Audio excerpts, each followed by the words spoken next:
if I need to. Oops.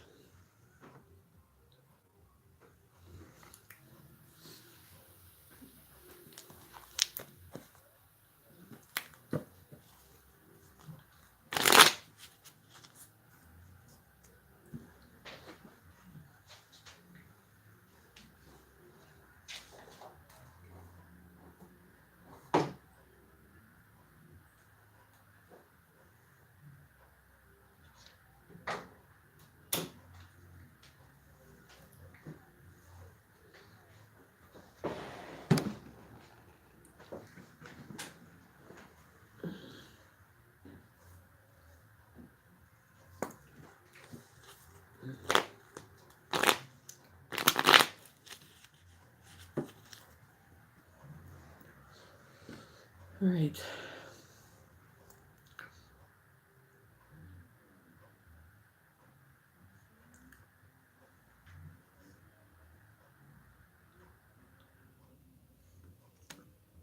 Okay, I forgot to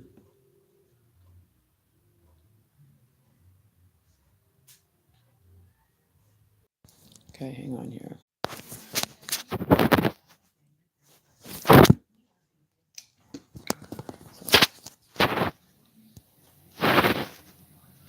Okay.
There we go.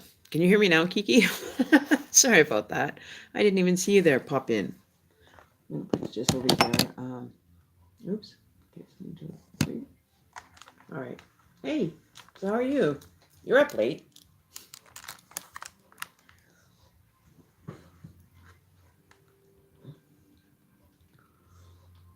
How'd your day go? See, it just showed me in the chat. That's wild. I didn't even see it. See, it's not even showing that you're even in the chat, so I'm kind of sitting here waiting for people to show up, but it's not very accurate, I'm guessing, as far as that's concerned. Let me just get logged in here. 1, 6.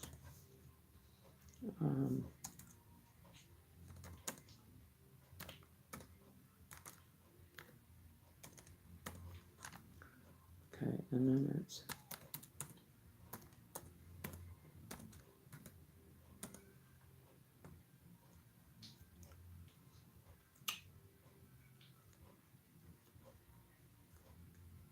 okay.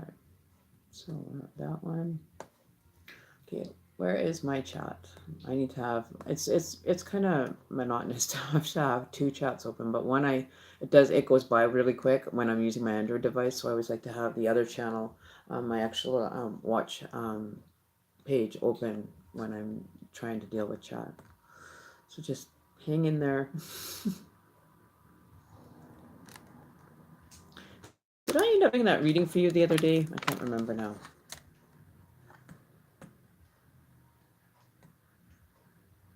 I thought I did one for you. No, maybe not. Not sure. But we're almost to 100 subscribers, so whoever happens to be the 100 subscriber is going to end up winning something or other yet. We don't know what the prize will be yet, but so if you end up finding someone that might like this, might share it, I'll either be giving away a reading or a dream catcher for the 100th subscriber to the channel. So that's up and coming. We're at 91. We only have 9 more to go. So hopefully, we'll generate some new subscribers over the next little while to get that, kind of moving forward, right? And we had an excellent night last night. I'm just up because I'm up. That's what I mean. I can't sleep. So I thought whenever I'm not sleeping, I might as well be putting forward into my channel. So I thought, what a better way to maybe hook in with people that are not centrally located to us, like in North America. Maybe we should expand our horizons into, more European as well. Like the UK, all those areas that are way over yonder that are on a total different time schedule than us people. I'm beginning to get my nighttime time schedule back, because I usually like to work quieter at night, so it's less stress. Don't have to deal with like the noise of traffic and everything going by the house. So that helps. But yeah, we're moving ahead and we're rolling. So I wasn't too sure. And then we have beautiful Lauren Williams. Hi, you must be new. What I do on my channel, Lauren, is how I do it is you get like your first one free. So that could be either a pendulum reading or like a 10 to 15 minute reading, depending on the question and the information that I receive back in regards to the reading. And then future readings have to be by donation. So, and even if you are like a subscriber to the channel, we also give random free ones away to the subscribers that are actually, that come in a lot and hang out and chill and get to know, like all the other subscribers, kind of like a little knit family kind of thing.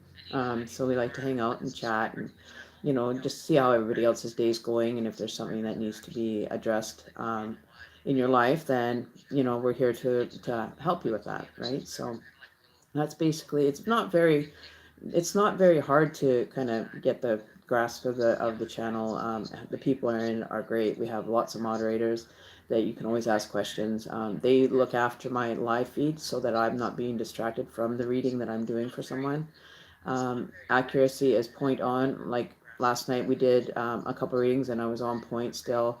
I'm still batting 100, so I have yet to see if anybody is going to be complaining. So, with that said, you're more than welcome to choose to have one now or at a later date. Your first one, but your first one is free.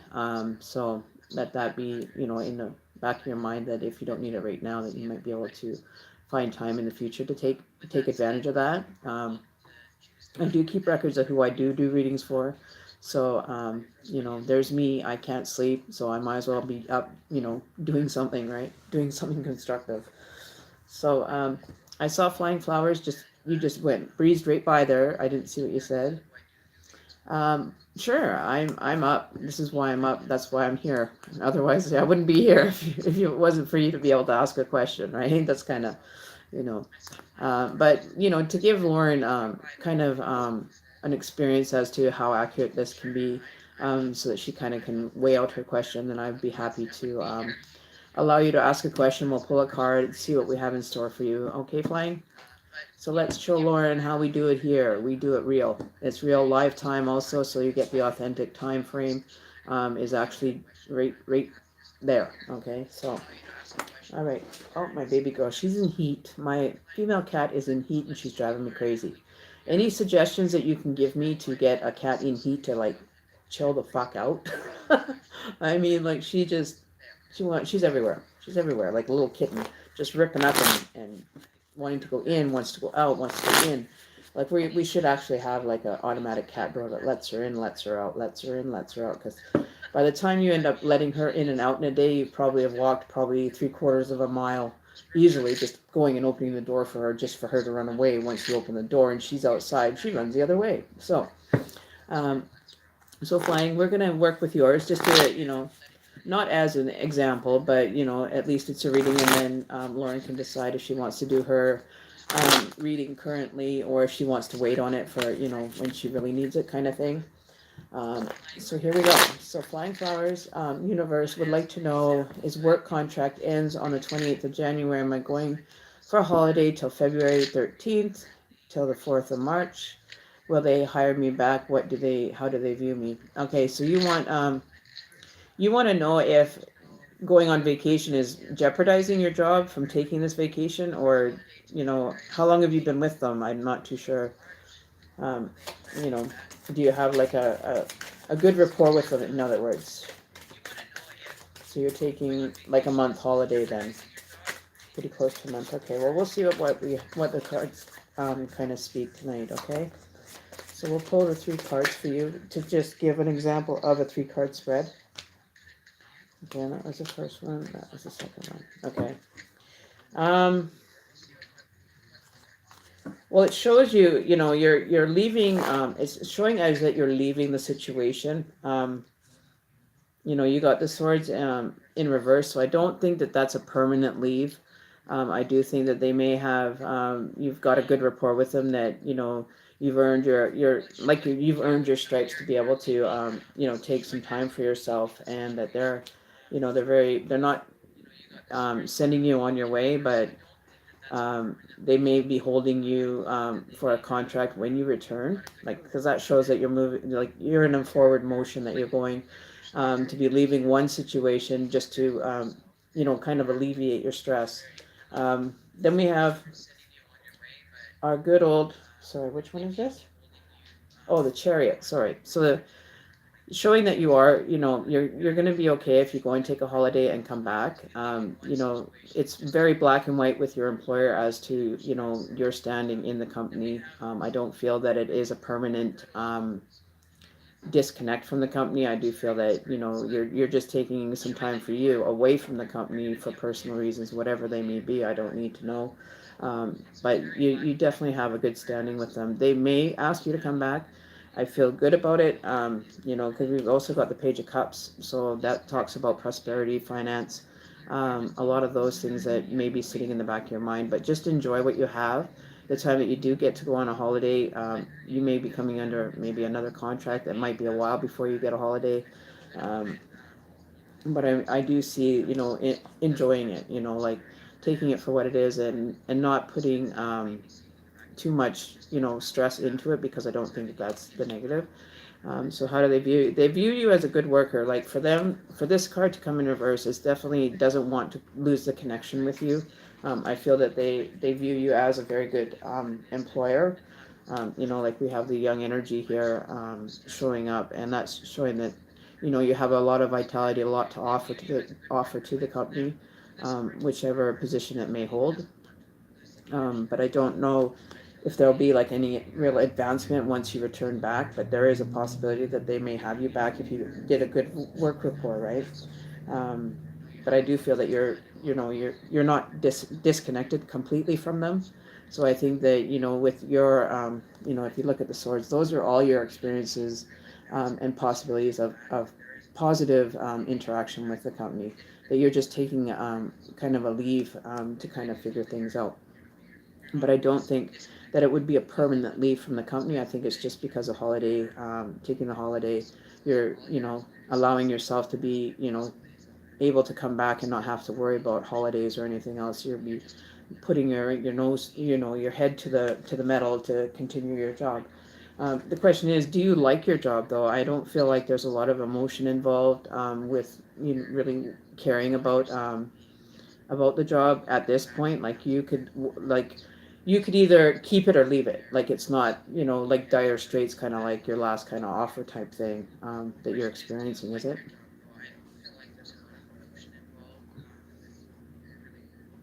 Oh, okay. So yeah, definitely take your holiday, come back, you're fresh, you're ready to roll, and maybe pursue like a contract at that time when you have more time. You're not having to worry about getting shifts off here and there and having to do the rigmarole, which doesn't set a good rapport with the client, right? Um, No, but not emotionally attached, but physically, like the attachment to the job. Like, do you enjoy the work that you're doing, or are you kind of finding it kind of complacent, where you're not really enjoying the job, but you're just doing it? Like, there's two different kind of views on that, right? But with the chariot, I see movement in a forward direction. So definitely, they're not. It's not a divided situation. Like it's not like you're going one way and they're going your separate ways type thing. I don't see that as happening. I think that you guys are just taking a a bypass back. You know what I mean? Like you're just kind of going out for a little bit to take care of your personal matters. And for them to allow you to take that much time off, that's awesome. That a company like that actually would give you that time off. So take that into consideration um, as to that as well, because a lot of companies wouldn't re-engage someone after that length of period of leaving if they didn't have a good rapport with the company, is what I'm seeing.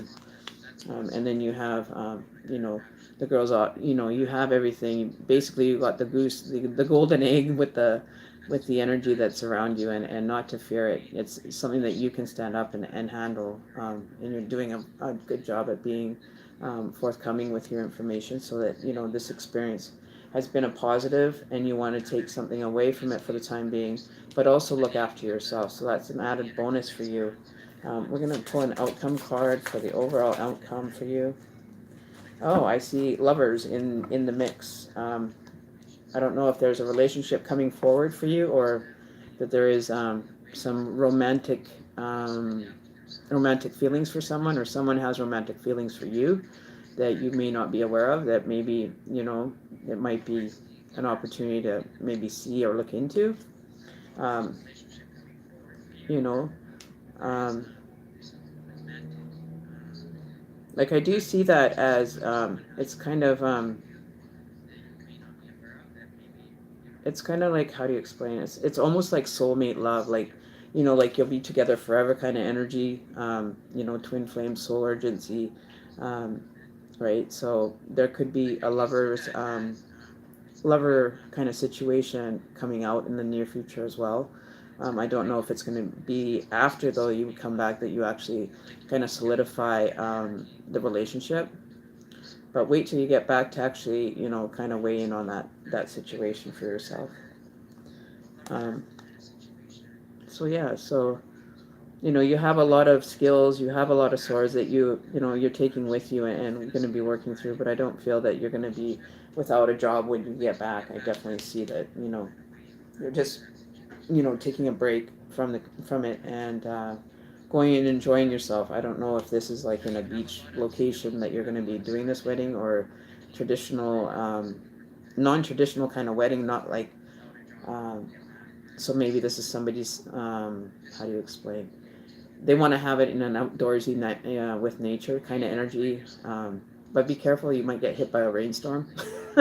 It could rain on the parade, so just be careful of you know, um, the ventures that you do travel with this new partner that either is now currently, I don't know, it seems like you might even take this person with you to your sister's wedding. um, that wherever it could be, as kind of like a little getaway to kind of get them around the loving oh, I can't talk, environment, right, to move things a little bit faster. um, so yeah, so there's definitely lovers are going to be wanting to commit.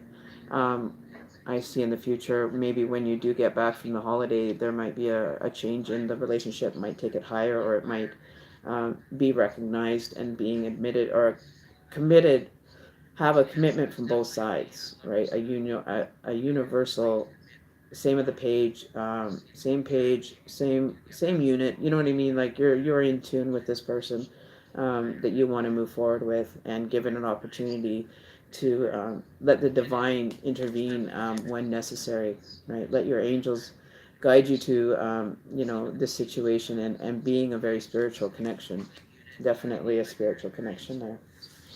So flying flowers, his personality, very very calm. I feel him as kind of like an old soul. Like he's not really, not an old man, but an old soul. Like they understand the meaning of commitment. They understand the meaning of relationship. You don't have to explain it 6 times to him. It's not a childlike energy. I feel it as a very mature, um, spiritual energy that maybe you both have finally, kind of met on a neutral ground. Maybe he's becoming spiritual and sees the positivity that it has, and that for the effect that it has in your life, for making you happy, and wanting to just enjoy life, right? So I don't think that it's going to be a young energy where you're going to have little petty arguments with. I think this person is well aware of how relationships work, so it should be a pretty smooth, compatible relationship. I don't see a lot of conflict in there. Where some cards you actually get the conflict, and pointing it forward, right? But I don't feel that it's he's like an old soul. He's kind of like the hopeless romantic, going for a walk on the beach kind of thing. Just simple things, simple minds, and not extravagant or anything. So he's not like the extravagant show off kind of energy. He's very almost shy kind of timid energy. Um, that the angels are making a match for you, and you're going in for the kiss. You don't quite get the kiss, but you're working on getting kissed. You know what I mean? Like that relationship goes to the next level, and all hands on deck kind of thing. Right? So that's what I see for you. If that helps. You know don't know what else. There's not much more than that, coming out of the message for that thing. But we'll pull a goddess card, because we like to pull the goddess card sometimes. Um, let's see what the goddess card has in store for my flying flowers, with everything that is coming forward. All the love in the air for her, with her relationship seems to be going good. There's like a lot of love, definitely a lot of love in the air for you, and you're going to be at a wedding, so even more of a loving, awe, the awe moments, and the wedding itself, right? So there's a lot of love that you're going to be around. We got 2 cards jumping for you. All right, so the goddesses want you to know today is Nematona, so sacred space. That's being like in regards to your personal space being sacred and not being, trampled on. That you keep your respects, you keep your integrity intact. You're very, honorable when it comes to telling people the truth. Your dignity and everything is your main priority. Like you enjoy being that, you know, the honorable one out of people, and asking permission or for information, and carrying that sacred area just for certain people, places, and things, right? Then you have compassion. compassion is Kuan Yin. And she wants you to know, okay, where's my little spectacles? I gotta put me specs on, people. Got to put on my spectacles. Look like that, little English teacher there in the back in grade 5 kind of thing with her little spectacles trying to see. So first of all, we got Nematona, and she covers the sacred space goddess. So create an altar and visit a power place or connect with the divine. So that's talking more about the mystic part of everything, that it's all coming into fruition for you, right? And that it is a very spiritual connection. So taking time to understand yourself more spiritually is the name of the game, kind of thing. And then we have Kuan Yin, and she's compassion. She's just sitting in that lotus flower, just taking care of herself, and looking within herself for that compassionate part, right? And she wants you to know to release judgment about yourself. Don't be so hard on yourself and others, and focus on the love and the light within everyone. Okay, so that's like I was saying, I feel there's a lot of love in the air, a lot of love actions that are going around and stuff like that. So that just reiterates, maybe take this time to find a little bit more compassion in your life, and allowing others to just deal with their errors, right? Don't be so in there, show some compassion when maybe showing somebody a different way of doing things, than you normally would, right? Being more gentle with yourself, with your spirit, with other people. There's no reason to get uptight over it, and just relax and enjoy the ride, right? So enjoy the holiday, like she wants you to, you're going to be interacting with quite a few people, especially if you're going to a wedding, right? So there's going to be maybe some people that rub you the wrong way or not, or they might rub you the right way, who knows? But just having compassion, even when you get into those moments of people not being very compassionate to you, it's like you attract more bees with honey, or no more flies with honey than you do with vinegar. So that's kind of the saying of the day.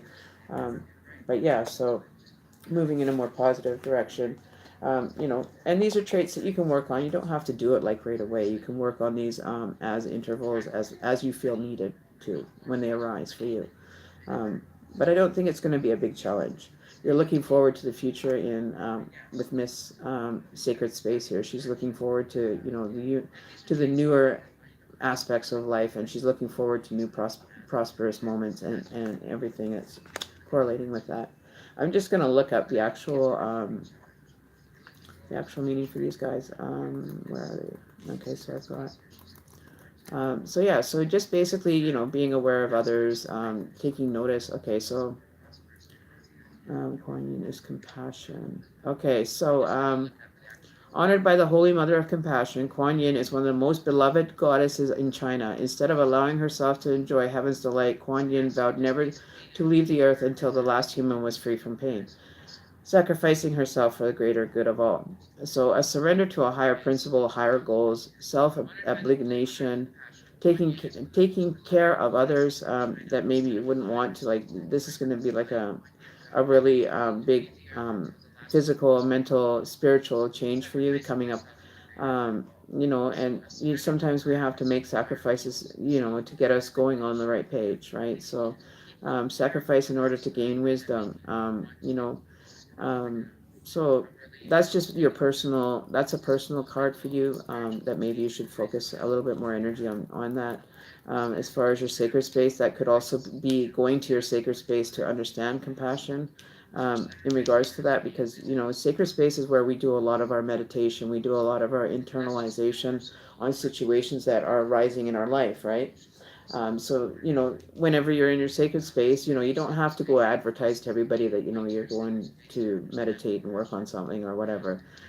Just let people know that you're not gonna, how would you say, you're not going to have the wool pulled over on your eyes, even though they may seem like that type of person that would do that. Still look at them with a loving heart and what do they call that, unconditional love kind of view at the person.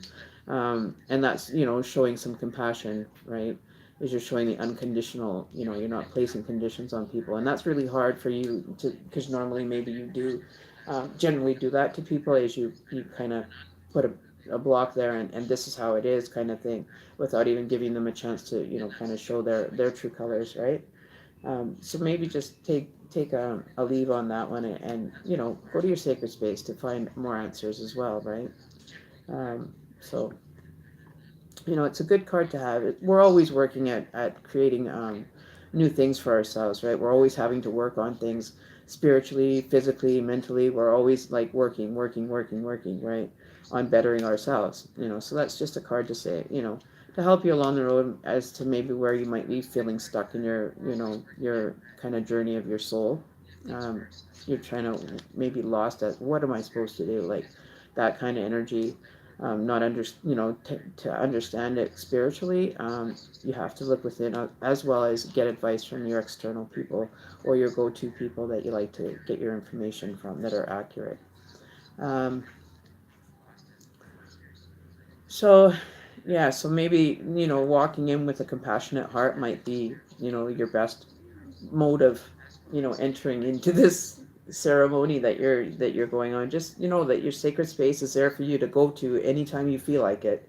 You can sit at the table while you're having the dinner, the wedding dinner, and just like tune out and just focus on something else. Even close your eyes for like 10 minutes in the foyer of wherever you are, and just taking 5 minutes away from it, so you're not kind of getting caught up in that energy. That the annoying part can be very ungluing, and you really don't want to come unglued.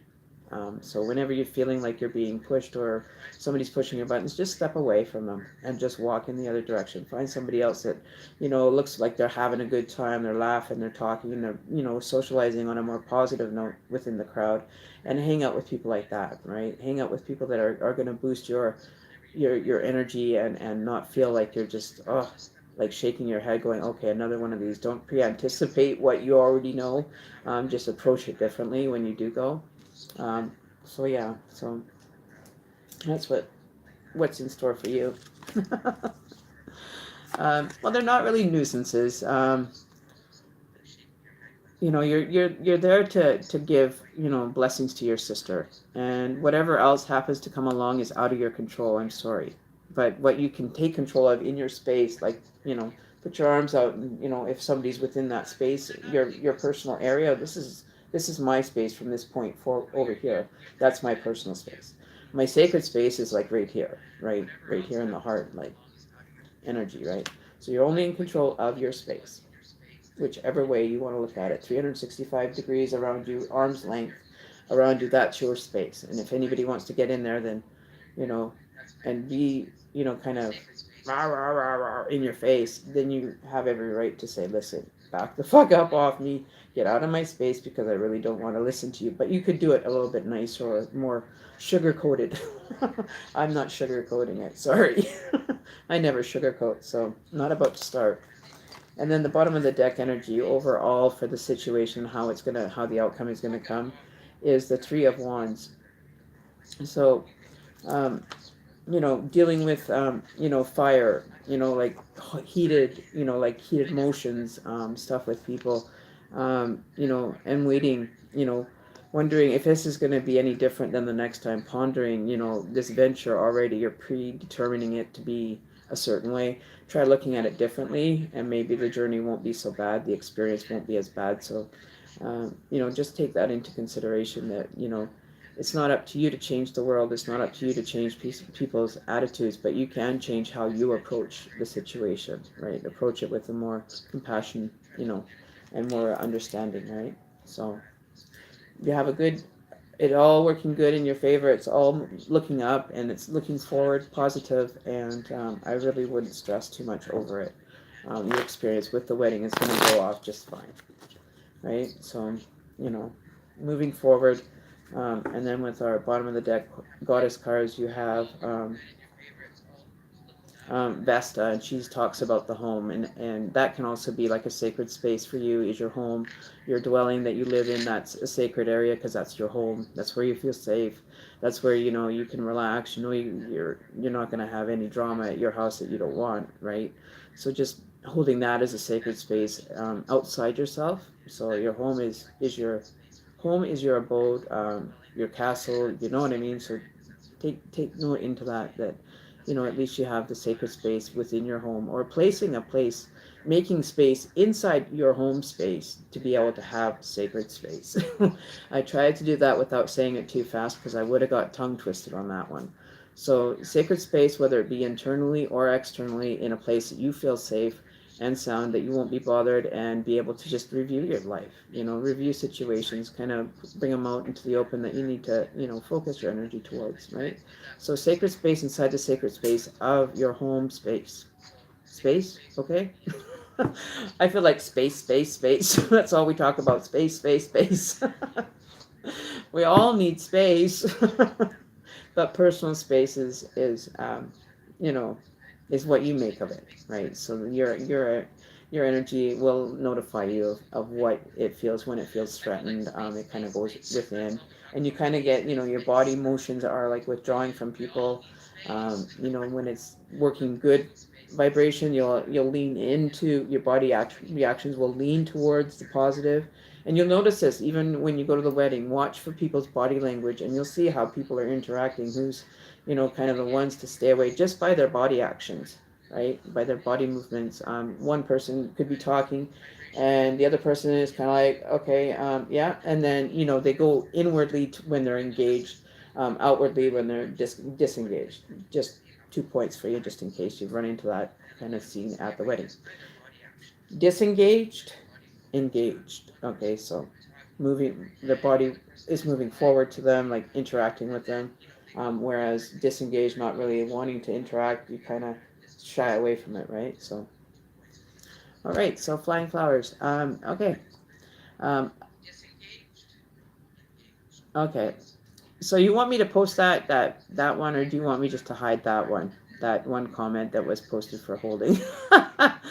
um, I think we'll hide that one, because we're trying to keep it, kind of. Some people might find offense if somebody's swearing, right? So I don't want to have any more drama on my channel, than I need. All right, so beautiful Lauren. So you would like to know about love for yourself as well. Okay. So, Flying Flowers, don't forget to like, share, comment. We need 9 more subscribers to make it 100, and the person that's the 11th subscription will be giving away free readings on the day of that 100th person has met our sub list. Okay, so that's what's in store. So all day, the person that got the 100th, take I can't even talk now. I'm channeling information already before I even get it. For the person that wins the 100th subscription, whether it be even a friend of yours, or somebody that is in need of readings, we're gonna do on the day of the 100th sub. We will do a 12-hour marathon of readings, just so that we can get a bunch of these out, because there's a lot of messages coming through, and a lot of energy. So we'll have like a, how do you say? We'll have like a sub party, right? We'll have a little party up here in chat somehow or another. We'll figure that one out for the 100th subscriber to the channel, and we all get to win, right? So they'll win their hour free, or I don't know if I'm going to give an hour yet. I haven't really decided. It depends on how long it takes. But so we're gonna pull for beautiful Lauren now. If you want to know if love's on the horizon for you.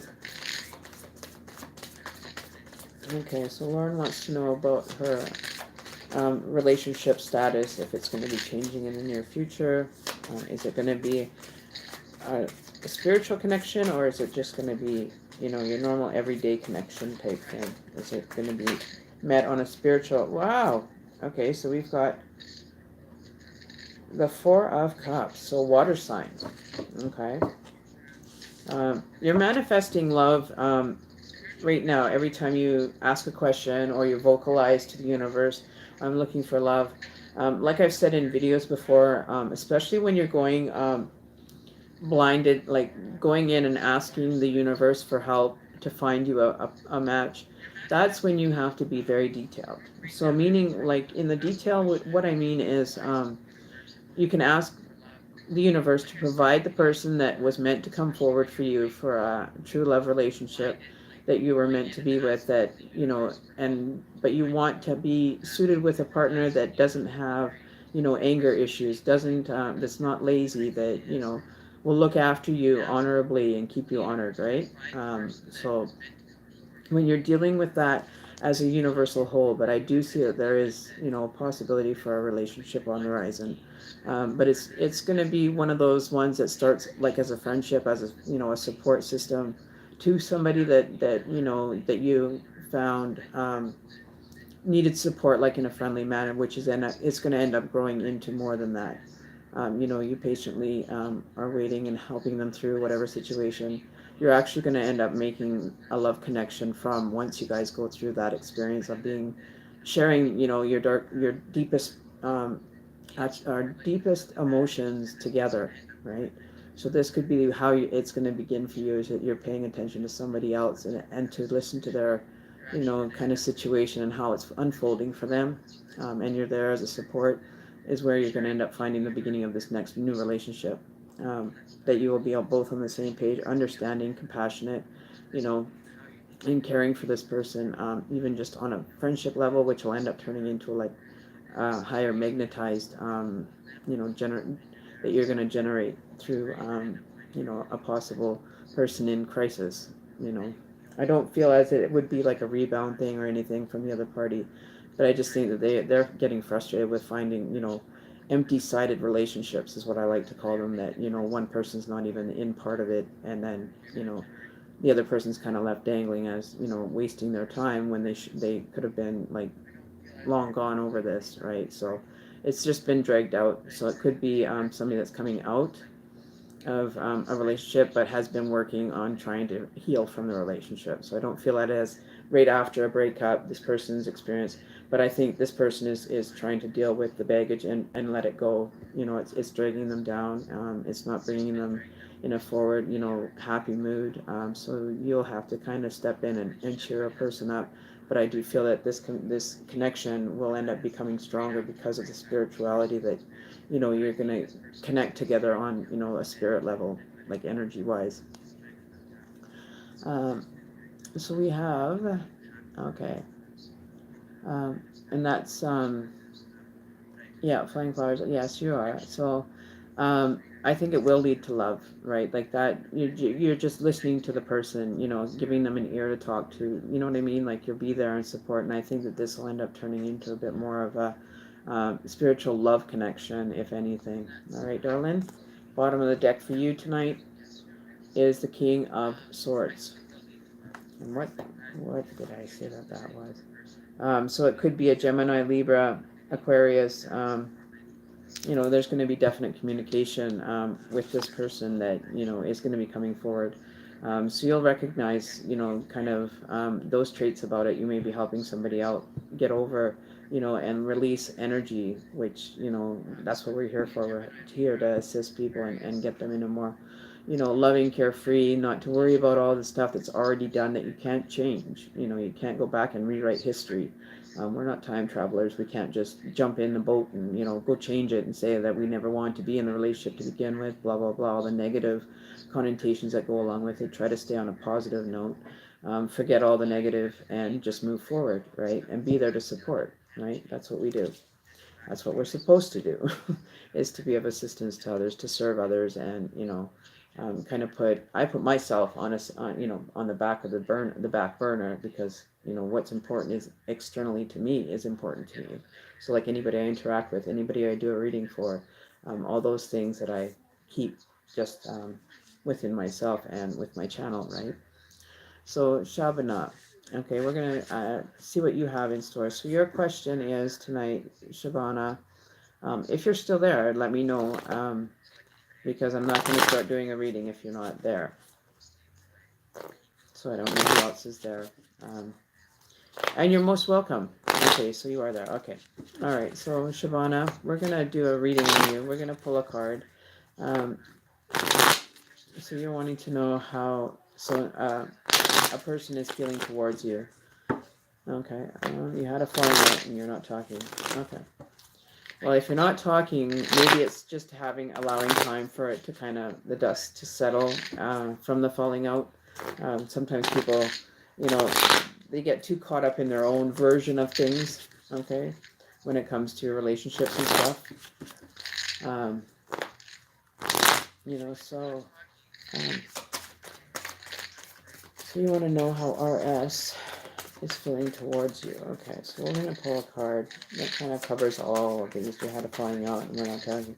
So you'd like to make amends with this person because you're, feeling bad, or, the situation wasn't as necessarily big of an out, for it to have to fall out, or you're willing to make amends and own your part in the relationship for that, with this person that, you had the falling out with. Let's see what this card telling still. Okay, so we want. Okay, well, I definitely don't see the new beginning right now, but there is a sign that will reveal itself. Okay, so this is your current situation. So you have the Three of Swords. So it was painful. Okay, from this falling out has been very painful. Okay, then we have the Ace of Cups. So new beginnings possibly after the heart's healed. Okay, and then we have the Knight of Swords in reverse. So, I don't feel that this connection is going to have it's going to end up with more kind of healing time on it. Just let the dust settle, because it was quite the falling out. Okay, because that's the Three of Swords, and broken heart, broken relationships, whether that be any kind of relationship. This is not just specific to love relationships, but relationships that you have with people have taken quite the toll. Okay, but the Ace of Pentacles has meaning towards new beginnings. So you might be dealing with a Capricorn, Taurus, or a Virgo energy. Currently, that this is representing, this does represent a new beginning, though, so there might be some common ground that you might be able to find with this person to kind of work out the apologies, or the accountability, energy wise, with this person, right? So don't lose hope on it, but own your part in it for this to be able to find a way in, to be able to be a possibility for you. And then we have the Knight of Swords is not moving very fast. They're still sitting in like hi ho, and then the horse gets up and it freezes. So this person isn't moving very fast in a forward direction. They're still trying to get to the race, to start the race, right? If that makes sense to you. So when you have the Knight of Swords, you are definitely dealing with the logical part. You understand your role in it and how it was supposed to kind of didn't work out that way, though. How you actually wanted it to happen, but it kind of went for shit. Sorry for my language, but that's kind of like what I'm seeing. Um, you know, um, and the conflict, right? It also represents the conflict that you did have with this person, and it's going to take communication to get through this. Okay, so if you have to be the first one to apologize to get the ball rolling, then by all means do that. If you don't feel that you are the one that should be apologizing, then wait it out for them to apologize to you first. But I think at that rate, you're going to be waiting quite a while. Like I said, it's a slow moving energy. So if you're going to wait for them, then plan on waiting for a bit, because they're not just going to jump to it and expect it to be resolved right away. It's going to take time. It's going to take communication. It's going to take understanding from both sides. Okay, so that's what I have for that. And they're focusing a lot of the energy backwards. Like this is supposed to be, my camera's backwards, so that's why everything else is backwards. But this would be facing backwards. He would be facing the past. So they're reveling on the past. They're not really letting go of what's already happened. In other words, if he was faced the other way, he'd be looking towards the future, right, for positive and just kind of let the bygones be bygones type energy. But I don't think this person's going to give a whole lot of slack to the reins of the horse to get it moving. It's holding on pretty tight to what happened. So just be aware of that there might be a lot of communicating that has to be done before this horse can giddy up and get going, right? So, or to change its perspective. Okay. And he's a cusp Virgo Libra. Okay, so you're definitely dealing with the right sign in both of you, but it's taken its toll. Three, you know, um, bottom of the deck for you tonight. Okay, so we got. Then I gotta write down your name because I gave you a free reading. Okay, so your name is Shiva. But yeah, and then you have the King of Pentacles. So once you get past through all this, then you get to deal with, the person that you really want to deal with, which is, the person that can represent this gentleman here as a strong, strong person in your life. You can dependability, you can count on him. He's not going anywhere. He's not in a anywhere fashion of going anywhere fast. He's taking his time. So you know. Dun, dun, dun, dun, dun, dun, dun, dun, dun, dun, dun. And so now you just have to wait it out. Or you can be the first one to apologize and kind of get the ball rolling for whatever your part is and express what your part was. How did that person, the falling out has taken a toll on you. You didn't want it to have to go that far, but it did. Now you're having to do collateral damage. Look, you're trying to pick up the collateral damage now, right? Um, So Shabana, yeah, taking care of business. Take care of it though. Take care of the business in regards to it. Don't let it, keep continuing to fester because it's just gonna create more emotional, turmoil between the two of you and allowing somebody to fester with that energy. It's just gonna get worse and worse and worse. Okay, so be sure to, kind of touch base with them, even if it's just for, like, hi, I just want to let you know I was thinking about you and our situation, blah, blah, blah, blah. If there's anything that I can say besides sorry, then let me know. So you're in that way that you're approaching it, but you're taking accountability for your part in it and understanding that it wasn't necessary.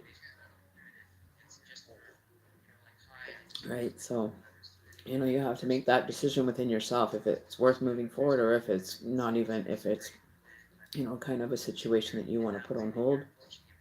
It's totally up to you, right? But I would actually, approach it with your accountability of the situation and saying my part in that wasn't, fair or it was unjust of me to act that way. You know what I mean? I don't have to write a whole kind of slew of ideas for you to do that, right? You're an adult, deal it like an adult would, and just put it forward and see what you end up with, right? It's like throwing 52 cards in the air and going, okay, well, I'm going to pick the ace of spades, and then you end up with a king, so it doesn't even work in your favor. You know what I mean? So there's a lot of options, there's a lot of approaches that you can take. Be sure that you're taking the right approach to it. That's all. Be positive. Don't be thinking so much about the negative, but just review it and understand what your part of the fallout was, and they can be accountable for the fallout that they were, or say, okay, well, I felt like you were this way to me, or you were that way to me, blah blah blah. And communication is, what has to happen after you have a conflict. You have to have a, like a talking down session, so you're not carrying this burden of uneasiness or the karma card doesn't come in into play for you, or him or her. Being honorable with what you're doing, right? So that's your. Don't forget to subscribe. You know, we're trying to hit 100 subscribers, so then I have to be committed to a day of readings. Like, I'm really excited about coming up to my 100, and only been in YouTube now for, I believe it's been only like three months and already 100. So I'm glad that I got to 100. Even just at 100, it's been a 2 3. Hey Jess, I'm up. I couldn't sleep again tonight, so now that I've slept all that other work, I'm more tuned to jumping up and let's get this done. But I was not feeling energetic over the last few days, and I think that's why I came to an understanding that I was putting my energy out to help and assist in situations that I didn't even realize I was helping with spiritually or energetically. But you know how it goes, right? We had the readings earlier that, wow. Right? So we are going to have one hell of a day. We're going to have one hell of a tarot card reading party when we get that 100th subscriber. And the day of that 100th subscriber will be the day for free readings. So if you want to get one, or you know somebody that get one, tell them to tune into the channel, like, subscribe, because everybody's going to win a bonus reading. So long as the list allows for 12 hours or something, whatever. That, I've done it before where I did the New Year's Eve one and it was gone until like 2 in the morning. I was going still, strong. So, I'm just trying to, balance it out. So that's what I'm thinking we're going to do is we're going to have like a marathon for the 100 subscribers. So at least everybody gets a chance at having a free reading, or, then we can get, more people informed. So don't forget to tell your friends and families about it. Share it with them, and tell them, we're trying to get the subscriber count up. And maybe for every 100, we'll start doing this as a regular thing. So many different ways we can have this unfold for us, right? In a positive note. We want to be positive and for people to know, share it. Even if it's like on your Instagram saying, check out Shaman Emmy, get a Twitter account, Shaman Emmy, she's there and she's awesome. Hearing the word of mouth from on the actual social media side of things would actually be great. So if you happen to see my share of my video that I'm posting for the day or the live stream that I'm doing for that day, share it retweet it, say, we're looking for, to generate some new subscribers for the channel. It's new, it's accurate, you know what I mean? Like just put in a little blurb, 11 11 11. Sorry, but that's what the time frame was on the actual screen when I said that. So we want lots of subscribers. We want to be helping and healing other people, and guiding them on a path that is better, less stressful, less hard up. You know what I mean? Like so it doesn't have to be a struggle with dealing with situations, getting an outside perspective, seeing what the universe has kind of got in store for whatever situation might be coming to light. So we want positive results, and we get them here. We definitely do. Like, and I have you guys to thank, and the people that do come and have free readings, for them to have the accuracy, and then it coming to life in their every day. It makes me just shake, excitement, right? And that's good because then I'm just putting more positive energy back into it, right? We're getting a lot of color change over here again. Why is that? You see that? We're getting a lot of color change, and I don't know why. We would be getting like fluctuating energy, but it's coming right from over here. I can see it like a blackness over here, and I can't understand it why, right? Um, yeah, that was where I had that experience with the jinn. By the way, is in that doorway. Um, but it's fluctuating on the screen, so there may be some energy. Is it trying to focus? Okay, because you'll see like orbs and everything around me, and that one's way too bright. So, alrighty. So, anything else? Is it trying to focus on me? Okay, because I'm just wondering, because sometimes we get really dark, or we'll get like orbs showing up. But that's where I had my first experience when I moved into this house. In a dream state, I actually felt like I was actually living it. So, um, okay. Well, if it can stop, that would be great. Because my camera doesn't move, and I'm just sitting right here. Usually, I'm not. See if I move back, is it going to make a difference? Okay, so I saw the focusing there, but it hasn't come back up yet. Okay, so we'll leave that. Anyway, so we're looking for the 100th subscriber for us all to enjoy some much needed messages. It's because of the light, isn't it? Okay, yeah, because I've got this one that's way too bright. I'm not good at lighting, but I had to turn that one down because it was way too bright and it was taking, a glare over here next. So I turned it right down. I wonder if I turn it down a little bit more.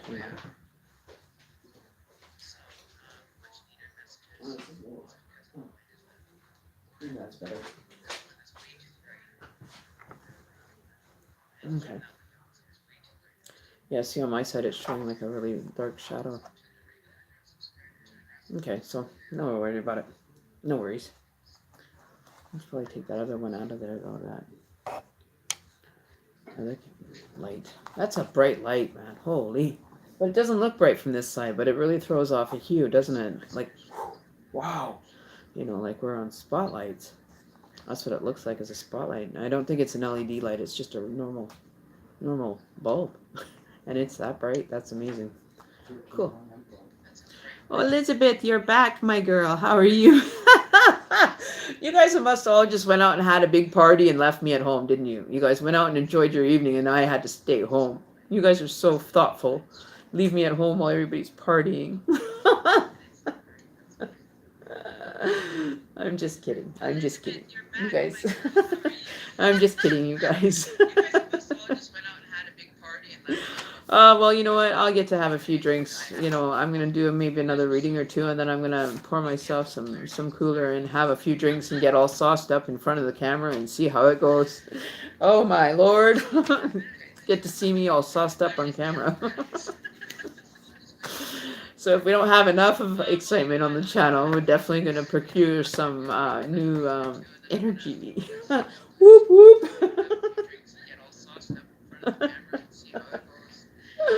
Yeah, could you just see that? We'll all crack a bottle of wine and then we'll all sit here, get drunk, and then we'll do some more readings and see how accurate they become, if they become more accurate, or, you know, the truth is in the pudding. Truth is in the pudding. So get yourself some pudding and put some truth in it. Truth is in the pudding. Puddin', puddin'. What was the old saying for puddin', puddin'? Yeah. Truth in the pudding. Okay, so let's see if we can do a couple more readings. And I'm grateful, Shabana, that it does. Don't forget to subscribe. We're getting close to that 100K or 100 viewers, subscribers, 100K viewers. Oh my lord, could you imagine me going that viral that fast? But yeah, I love it. It's, you know, I love doing the live stream with you guys live. It's fun. I have a real good time with you guys.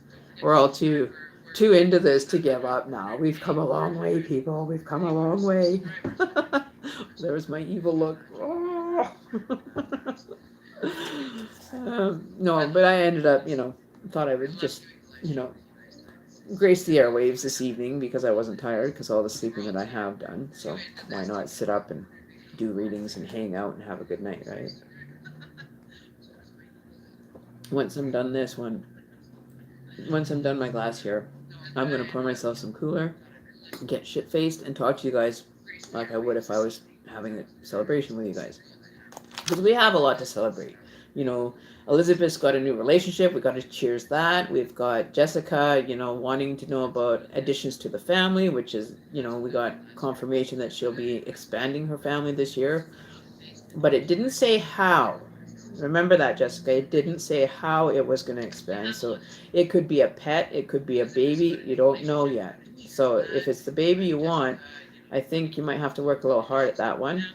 You know, get your timing right. You know, if it's for a pet, that also takes a little time of getting the right one that fits and kind of hooks in with the family kind of energy. But there's definitely, how do you say, the Empress showing up, wasn't it? Showing up for somebody else that was asking about pregnancy and stuff, fertility, and she got a double whammy. Who was that? Now I think that was who did I just do a reading for that had the double whammy Empress? I had the Goddess Empress and I had the Empress from the Witch's Tarot. I had two Empresses. No, this was done in the last. Was that you, Elizabeth? For some reason I'm seeing your name and it just popped out. That was you that got those two Empresses on that future, your third week, wasn't it? Yes. Okay. I remember that because we've been getting a lot of Empress of new fertility, new beginnings, right? Okay, so you got the back-to-back ones, that Empress, back-to-back, like smack dab in your third week. So be careful when you're moving with this new one that you don't end up, you know, hatching any eggs. I like to say eggs, but you know what I mean, right? Don't think that that's a good week. That might be your fertile week. You know what I mean? and be like, sorry, honey, not this week. I have a headache all week. I've got a migraine. It's this big. No, I'm kidding. But, the spiritual connection, getting back into the playing, playing in relationships, getting back into the scene, right? Back on the scene and ready to roll. And that's what we like to see. That's what we like to see. And Jessica, don't roll away on me. Those laughing rolls, the rolling laughing, ROFL, rolling on the floor laughing. I don't know, Elizabeth, me see nothing. Yeah, here we see, we hear nothing, not a thing. We don't know nothing here. So if somebody comes in and asks us, what color is the sky tomorrow, and we say blue, they'll actually believe that it's just blue. And that's all we have to say. Take the fifth. You guys that are stateside can take the fifth. Here up in Canada, I can't take nothing. But I'll plead the fifth on the sake of you guys, right? So I'll plead the fifth. Nothing.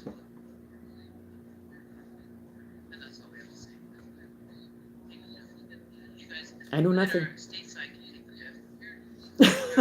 So somebody better go catch that key if they want to get any information from me, okay? Because those keys are gone. They're gone. Okay. So there you go. We'll wipe any thoughts or any traces of conversations with anybody from this point forward. The laughing Buddha. Could you imagine if you were actually here and I just got plastered on the video? What would that look like? I wonder what that would be like, trying to do readings plastered. It would be interesting to see how effective my sources would be then. And they'd probably still be spot on. Knowing me, knowing my luck, you'd probably get it too. So we're going to take a break now, seeing as there's nobody here. And we're going to fill up some cooler. And we're going to hang out.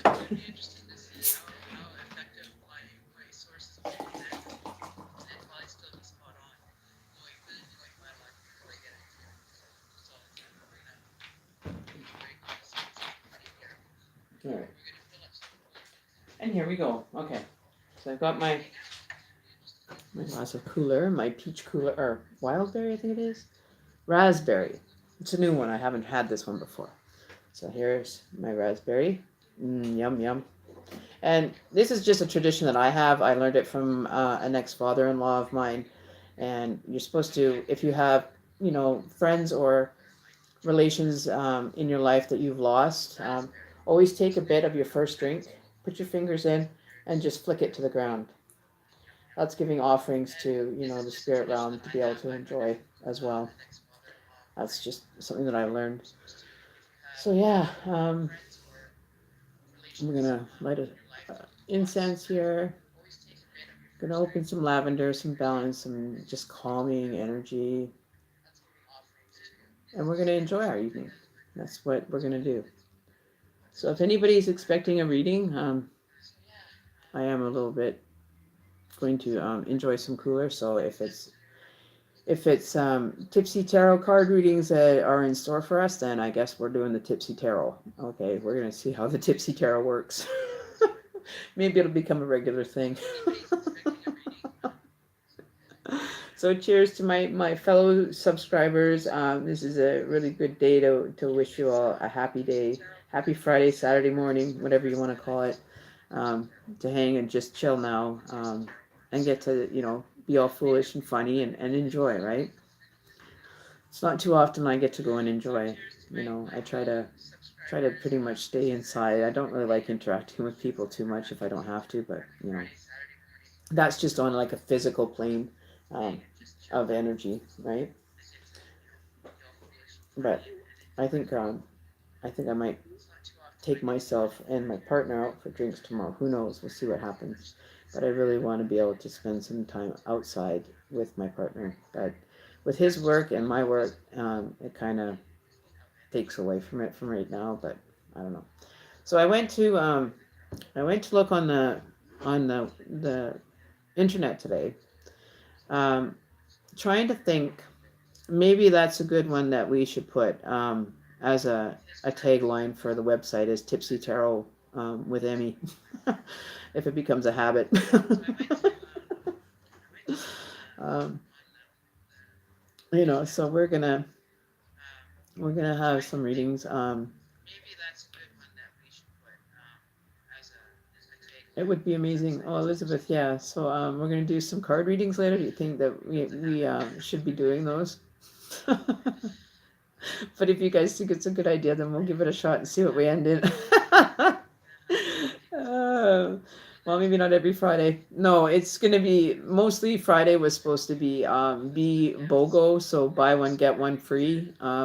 Like for buying a friend a reading and just gifting it to them just for the hell of it. That you maybe think that somebody is got a stick in the mud type energy that maybe they need to be enlightened about.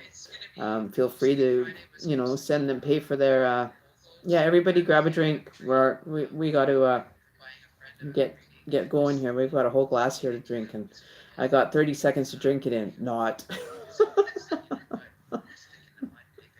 So grab your glasses of wine, ladies, and gents, grab your beers, and let's just have a chill evening. We're just going to hang out for a little while and see how it is, because I'm not going to sleep right now. Forget that. It's like I have like a nice toasty fire. It feels like every time my face kind of changes color, like the flickering. But that's actually from, the candle flickering. It's not actually a fire pit, but it kind of gives that personification into the view of being around a nice toasty fire. See? But my fire is my candle. So there you go. So out of all the readings that you can remember us doing here on the channel, what were some of the most memorable moments? Because I was thinking about doing a compilation of like, I don't know if you guys ever saw that one. See if I can get it. The one of outtakes, like the bloopers and the blunders from each video, and downloading them, then cutting them, those little bloopers out. That's what I was thinking about, trying to make one of those videos just for, to show people how much fun we do have, and, that we're not too serious here on the channel. You know what I mean? Like, I know there was an my outtakes one. Let me see if I can find it. And then I'll play it for you guys. And I'll play it for you guys to hear it. So give me 1 second here. I don't know if you guys have seen it. Let me know if you have. I don't think you probably have not. So we're going to go find that video for you.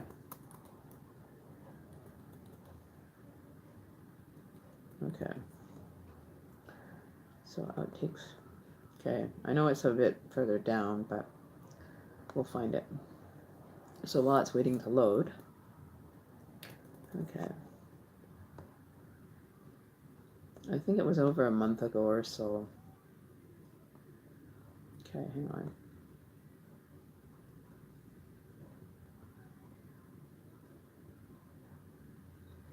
It's actually really funny. I have a good chuckle over it every once in a while, every time I see it once in a while here. It's a good chuckle. Like, I couldn't stop laughing, and then I showed it to my partner, and he couldn't stop laughing. He thought it was just hilarious. I just thought, how much more tongue twisted can I get, right? That's the one thing I don't like, tongue twisters. So where is it? Oh, here it is. Okay. And I look like I'm just like 3 sheets to the wind, and this was taken at like, I don't know, sometime in the afternoon that day. Okay, so we're going to pause this. Put it back. And I'm looking just wretched. Okay, so here, I'm going to switch the view of the camera here for a slight moment. And we're going to put this on full screen. Okay, so there it is. Okay, so switch. Here we go. Okay, so this is, a video that I did. Lighting's kind of shitty. Okay. Oh, hang on. So I did this video, and check this out. This is hilarious. Like, where's my volume here? Okay, hang on. Gotta make sure I've got the volume up all the way here.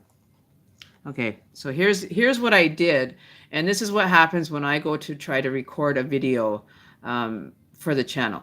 Okay, so this was like a pre-channel, it wasn't a live stream. It was just, a recording that I wanted to do for you guys. But this is how it started, and this is what I mean by tongue-tied, twisted, and then tied again. Okay, so here we go.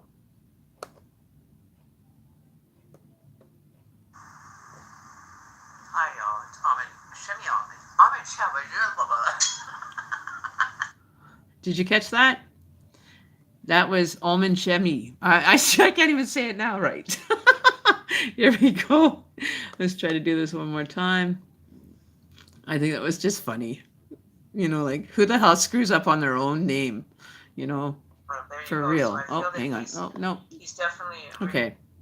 And it's fun to play around with some of the tongue twisters, but sometimes they happen when people are in the middle of someone's reading, and I always feel like bad because I get caught up, and then it's like I go back to that moment, right?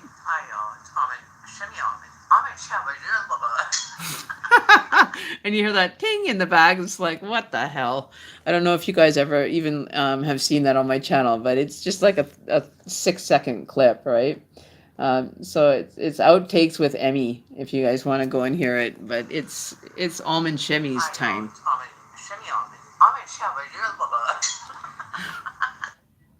And that's what I think our toasty turo will end up turning into. We'll tipsy turvy and tongue tied twisters with shaman Emmy, Emmy shaman almond shemi. That's what it was. The almond shemi. I couldn't even get it right even after trying to say it right 4 times. Water sign, am I right? Are you the water sign? He's the earth or fire sign. Okay, so that's another video. I'm actually really pleased with my videos. I just, raw footage, which, sometimes it's like, I don't know if I want to even be part of that kind of situation, right?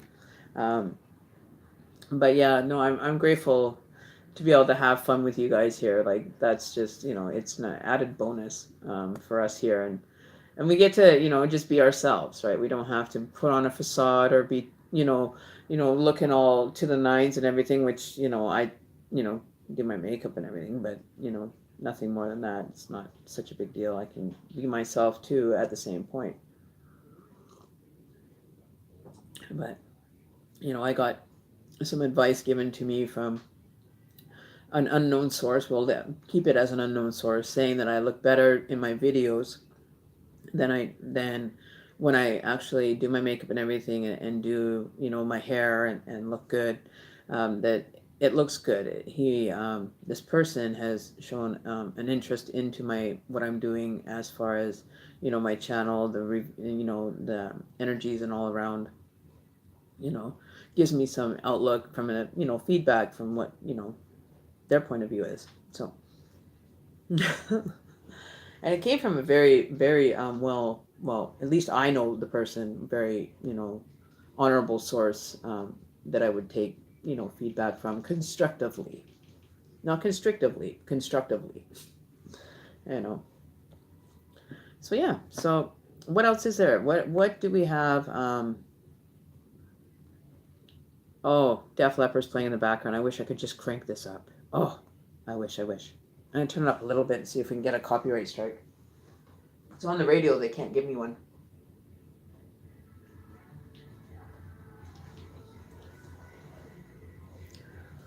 And the other thing I also should mention to you guys, the other thing that I noticed, and you guys will probably notice it now that I'm going to mention it to you, is have you gone to, with your spiritual awakening, and have you had the actual death and rebirth of your awakening, letting go, like completely shutting off all old theories and new theories? Have you actually taken into effect into your life? The truth, like from the truth community about God, about Jesus, all this stuff that, is coming to light now with a lot of information being spoken about, churches and things and stuff like that. I've been, on my own front line, especially when it comes to my church. I have no use for them, and I have yet to write them a very well-versed letter in regards to, and I'm going to write it down right down to the actual head church in Utah, Provo, Utah, and direct it at, somebody down there, because whoever is in charge of this runnings of the church is going to hear an earful from me. So I haven't quite figured out how I'm going to do that, but I am going to be writing a letter, and I am going to read it live on YouTube because what they're doing, and And especially with the Mormon churches, they're taking it into their own hands and creating more doctrine than needs to be created. God wrote in the book of Bible, and I'm just saying this. I'm not a believer in Jesus Christ anymore. I don't think that that's ever going to happen. And if it does, well, then I'll have to answer for that when that does. But I'm prepared for that. And if you're a religious person, hopefully you don't take offense. This is just my perspective of things.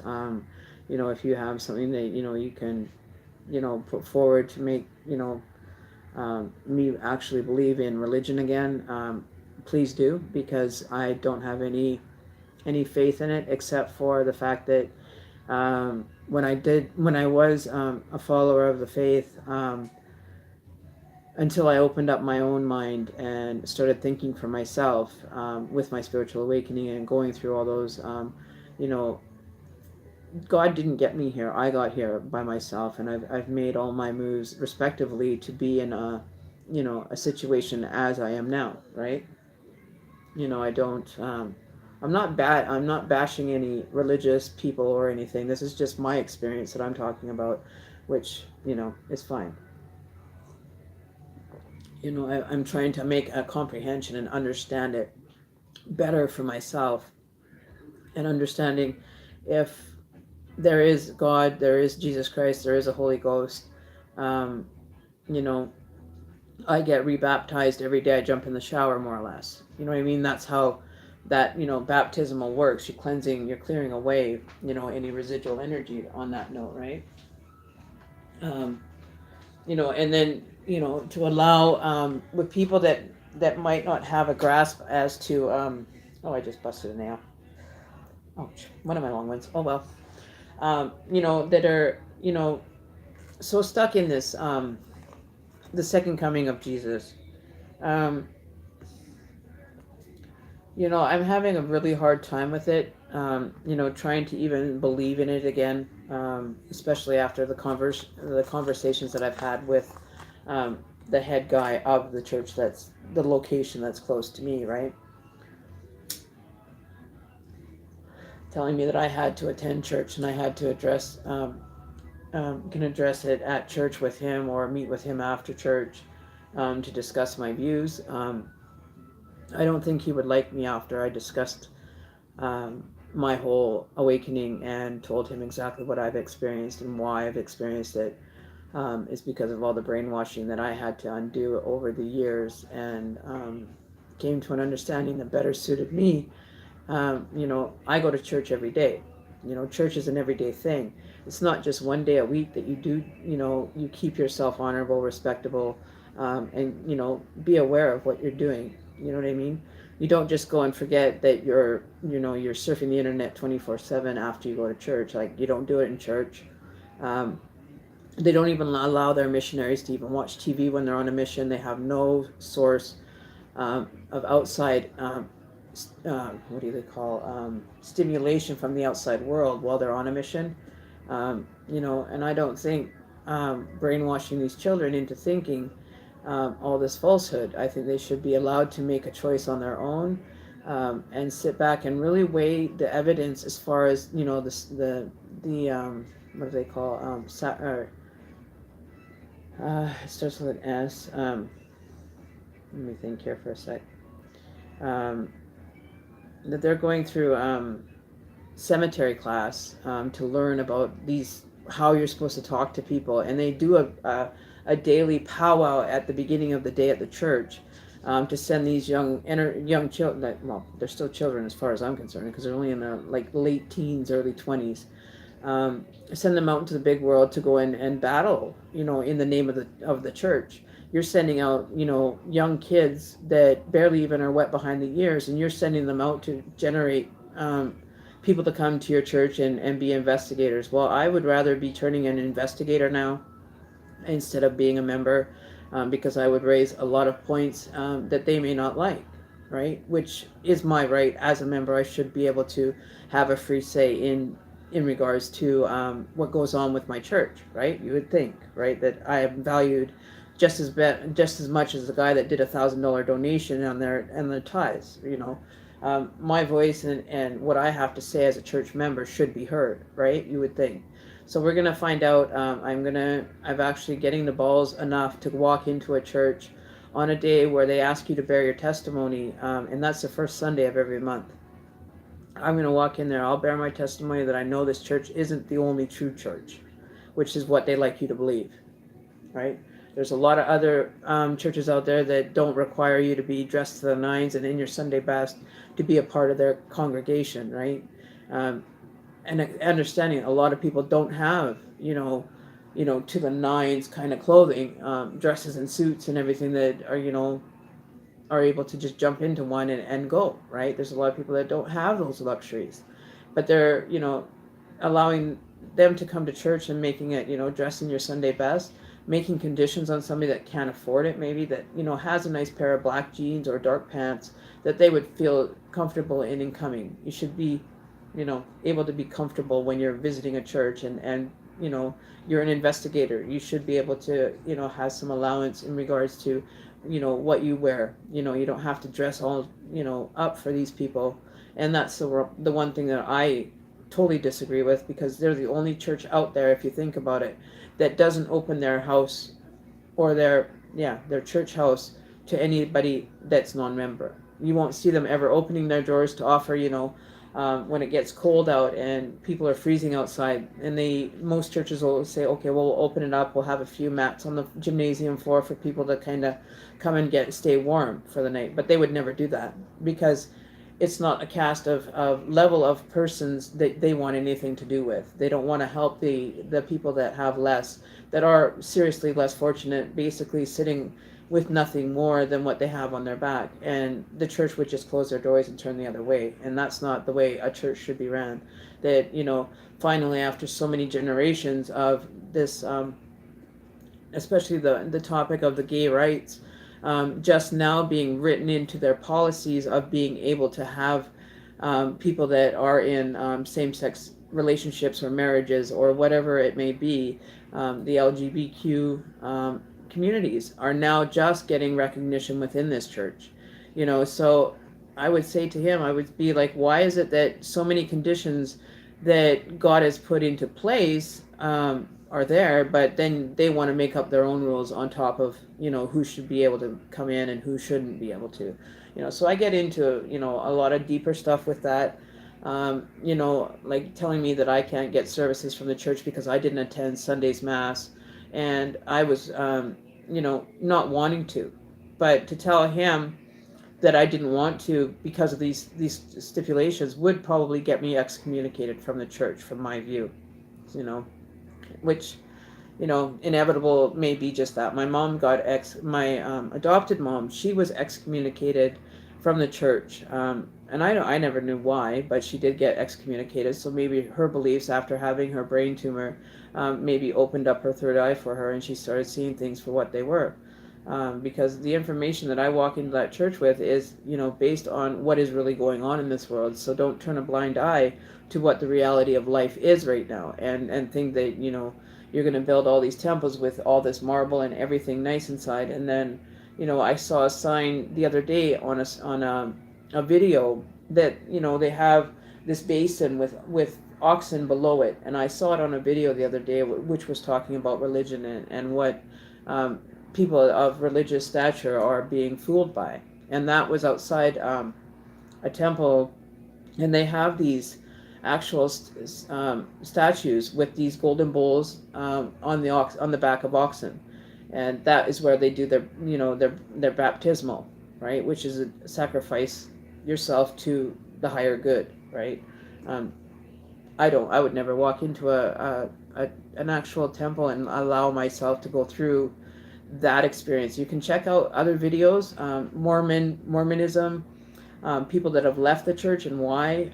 You can see videos of what goes on behind the veil that's the veil that supposedly is between us and our other dimension that is higher than us. We're supposed to keep this veil on, and we only get to go beyond that veil when we're actually, totally sacrificing our soul to God, to Jesus, to whatever energy that is, which, is very, it makes me sick to even say it, that you would allow yourself to succumb to, it's like, I'll have to find the video.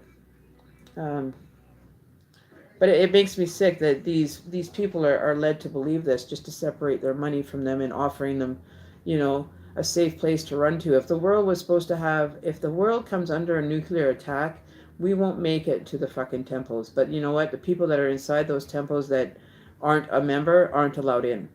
That's the thing. You have to be a member of the church to be even entered in, to be able to enter one of these, massively built temples made out of limestone, marble. That would take quite a bit to have it being blown over by a tsunami or something. It would take a lot to remove this. The building itself is so structurally sound that it wouldn't probably blow over in a hurricane. You know what I mean? Like, it would still be standing at the end of a tornado. You wouldn't be able to lift out those blocks off each other to be able to, cause any damage. So when it comes down to that, how many people can they fit into one of those temples? That's the question. They have how many of these temples around the world? Lots. In almost every continent, there's got to be at least a dozen per continent, because they're building one in every city. But the amount of people that will actually be able to fit into one of those places, probably you wouldn't be able to probably fit more than, I would say, maybe not even 20,000 people in there. There's no possible way you'd even be able to take 10,000. I'm guessing you'd probably get about maybe 10,000 people in there jam-packed like sardines, and then what about the rest of them? So that's just my little blurb on that. So we're going to get busy here. So cheers. So, that's another thing that, a topic that comes up a lot is religion. And what I'm doing with my life is apparently not religiously accepted, but it is now, behind the veil kind of thing. What they don't know won't hurt them. Well, I can't be there and just ride with that on my shoulder every time. They're forcing me to have to attend church, to be able to access my services as a member for the last, 40 some years, if I get a job on Sunday and can't attend Sunday Mass, why should that matter? I have to pay my bills. I don't see the church coming out and saying, hey, here's, $770 so you can make sure that you can attend work or not have to work on Sundays and you can come to church. I don't see that happening. You know what I mean? So they can take that and just shove it up, right? It's an ego-based, man-made journey is what that place is. There's no way in hell I'll walk back in there without having a very big chip on my shoulder and expressing it to people that may be members that aren't aware of the real outside world. That's what's really going on around them. They're all sucked in on this second coming of Jesus and everything. I'm sorry, I just don't have a bone in me that's going to believe it. From what I've experienced, I had to bring myself through every single one of those energies that walk through the walk-ins from, a jinn entering my house without my permission spiritually. My nephew, being taken from us at a young age, but him showing up to, I had a shelf and I actually saw a light come in and then it went back up.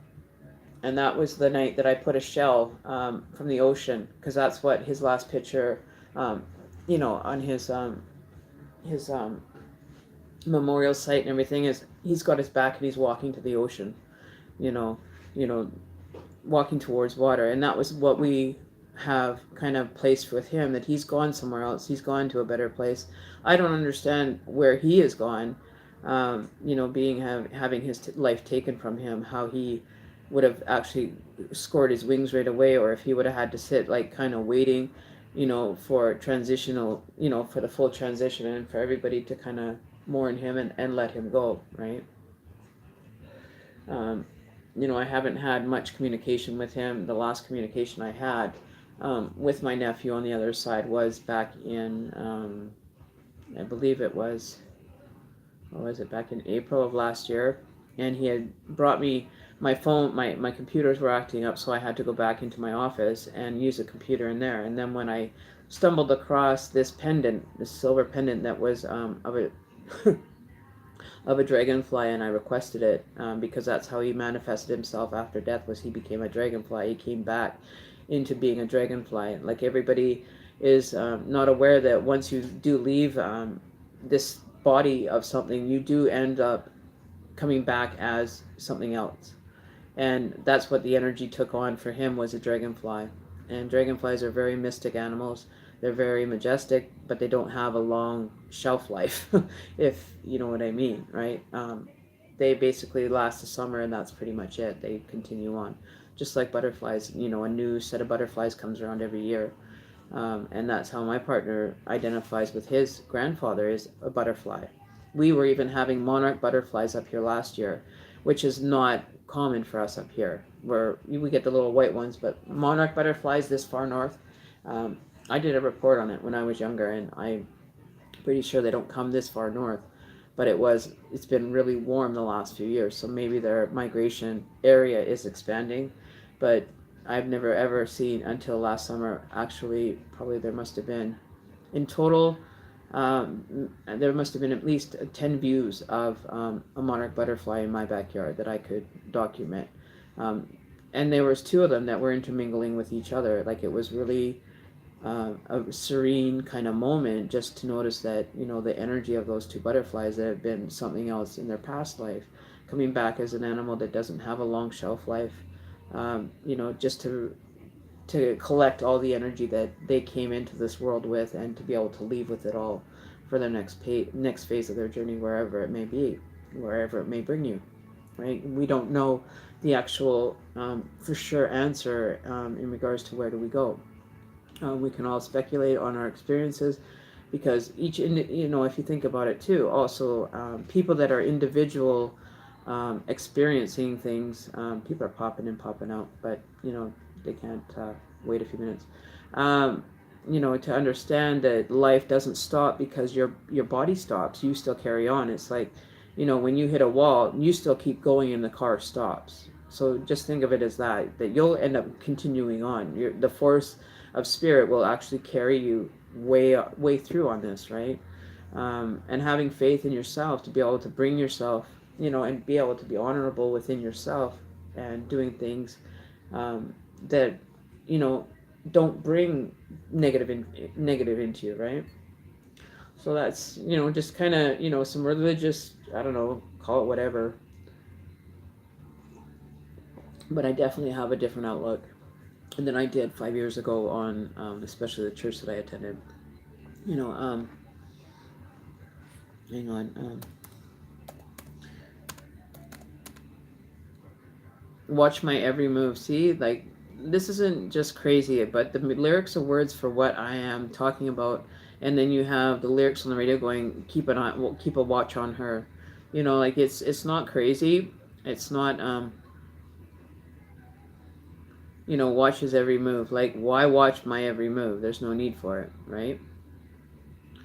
Okay, so I'm going to find the one video, and I want you guys to, check it for yourself. Like, I'm not saying that, my theory is right. This is just what I've learned over the last little while, right? Let me see if I can find that one with that. Pardon? Okay, where is it now?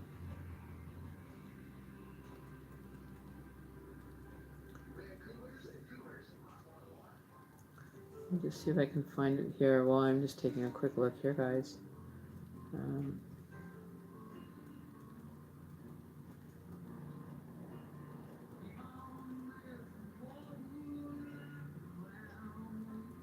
See, like, they're even saying a false religion for Jehovah's Witnesses 2017. The root of all evil, the God delusion,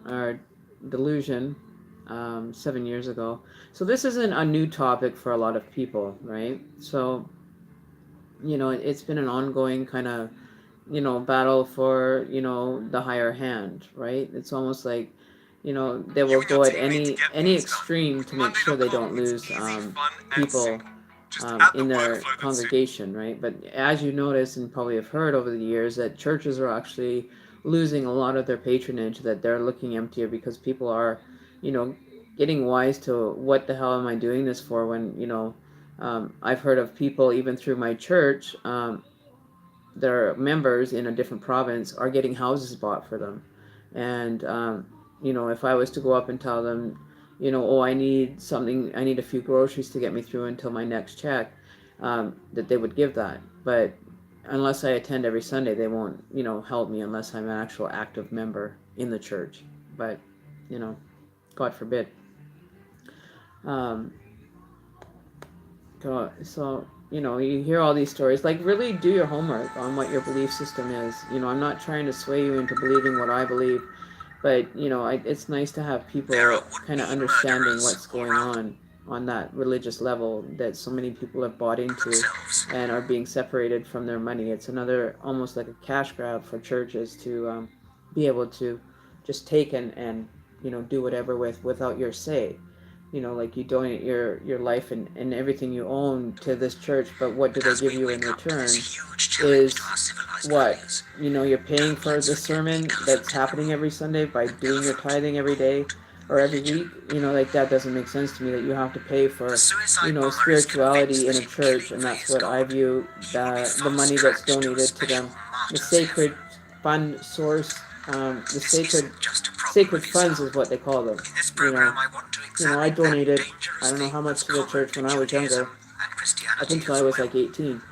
And then I kind of cut back on them ever since. But, do you want to sit there and tell me that I don't have access to my sacred funds that I put invested into the church? And, you know what I mean? Like, it just doesn't work that way for me. I'm sorry. So, that's what I was kind of, trying to talk about. I want to see if I can find it. And that's when you'll notice, like when you actually notice the change in lyrics, you're actually to take on a total different aspect that music is said to be words of the devil, which I don't believe in either, because there's too many artists that are getting the same message through different songs. Like who is this guy? Oh, what's his name? Elton John, right? You know, and to hear his words and actually listen to the words of the song and actually perceive them with, with no religious background, you'll see how different your perspective will become. And no word of a lie, I'm just telling you from my experiences. When I let go of religion, it let go of me, and I haven't had to turn back onto it because of demons or whatever. I don't even need somebody to come bless my house because I can do that myself. But to sit there and kind of look at me like you actually are going to send somebody out to my house, two young guys that are no more than 19 years old to bless my house that don't even have a clue as to what they're preaching, and then having to go to seminary class every morning before they're turned out onto the street to go and, get members to sign up or members to attend the church. Like that doesn't make sense to me that you would go in and subject our youth, the ones that are having a hard enough time as it is to try to just be a youth in today's society, and turning them out to have to go and do the dirty work or the trudge work for the high ups in the church. Should be the ones, spending some time out there too. Just because you're a high up person in the congregation doesn't mean that you have the right to succumb my children if they were to join your church to make them have to feel like they got to go on missions. No way in hell are you going to make my children have to go and brave society at a young age with just limited knowledge of what you planted inside them to believe. Right? That doesn't make sense to me. I would never send my kids on a mission. I would never send them into a place like Iraq or wherever they happen to have openings for missionaries or need missionary work done. There is no way in hell I would send them on a mission. I would say, no, you're not allowed. You don't need to go on to a mission to get a better understanding of God. You turn inside and you ask God to create a connection just between you guys, and ask for that information. Go direct to the source, through meditation. Your meditation will be sitting, you know, it's time to stop calling it religion instead of what it is, superstition, fear. You want to create this fear for everybody to be part of your church, like God's going to, damn you to hell and all this. If anything, I think we're already in like a semi-hell. We have all the signs that, that it's not such a bad place, but the burning inferno part, I think, is where they get off at fearing and creating this drama so that more people will join, right? And then when you find out that after there's really not any substantial foundation for this, but except on the backs of other human beings that you've created this religion, is a definite problem. At least it is for me, right?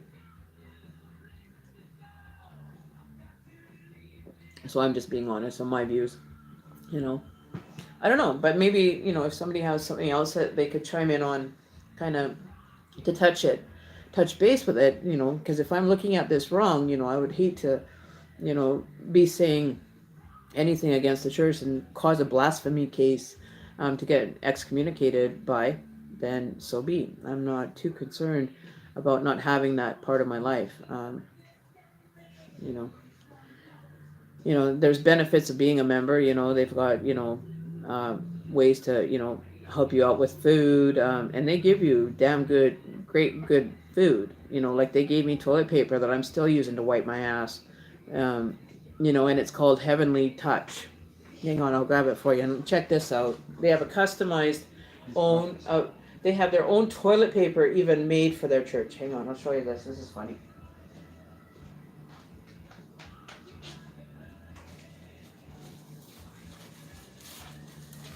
Oh, no, not that one.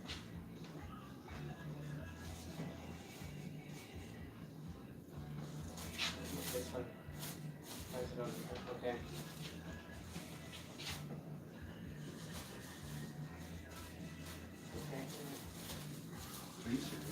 Okay, so this is what it comes as. It comes in like a 4-pack of toilet paper, and this is what. Let me get this kind of stuck in here a little better. And this is what it says on the front. Like you guys will actually have a good chuckle over this. But this is what is written on top of their toilet paper. It is called Heavenly Soft Toilet Paper, and it comes in a 4-pack roll. Like, are you fucking kidding me? This is what my money is going towards? Getting customized labels for toilet paper of Heavenly Soft, what an angel's going to come down and kiss your ass, and it's going to be like an angel's kiss on your ass, or something like that. Like Heavenly Soft. Like, are you fucking kidding me? This is what my money is going to produce. But yet, can't help me out with, a week of groceries to get, so I'm not going without food, right? Yeah, it's Heavenly Soft bathroom tissue. And it's 2-ply. You only get the best with Heavenly Soft. I could do a little promo video for this toilet paper. It seems like I have got like Heavenly Soft toilet paper coming out my yin yang, and I can't poop fast enough to get this stuff to be wiped. You know what I mean? I can't poop fast enough to get rid of this stuff. But Heavenly Soft toilet paper. Are you fucking kidding me? Like, for real. So if you want, Heavenly Soft to be touched by an angel when you're taking, your business, your ones and twos, then get a hold of me and I'll tell you exactly how to go get your package of Heavenly Soft from a Mormon church near you. Okay? There you go. Bathroom tissue, Heavenly Soft. Now, who the hell would go in... Like, really? Are you, like, for real? Heavenly Soft. Let me see. Is it really that soft? No, it feels like it's out of a... No, it's not. It's nothing like Purex or those pillowy soft ones. No, those are soft. And it says that it's 2-ply. I only see 1-ply here. I can't pull it apart. So this is only like a 1-ply. So false advertising once again through the church. Right? Because there's no 2-ply there. That's a 1-ply. You can't even separate them like on other, tissue papers. You can separate the plies between them. This one doesn't even... Yeah. Anyway. So there you go. There's my little to do on that one. So, and it's available. Oh, hang on. You can pre-order or reorder this item from. Okay, well here I'll tell you guys where to go get yours. You can go directly to Made in U.S. by Solidel, American, Haines City, Florida. You can reorder the item 410349 if you want to get your own personal set of this, or maybe I'll just ship out what rolls I have so that everybody can have a piece of heaven to wipe their ass with. Like, so there you go, Heavenly Soft, where only angels get to go.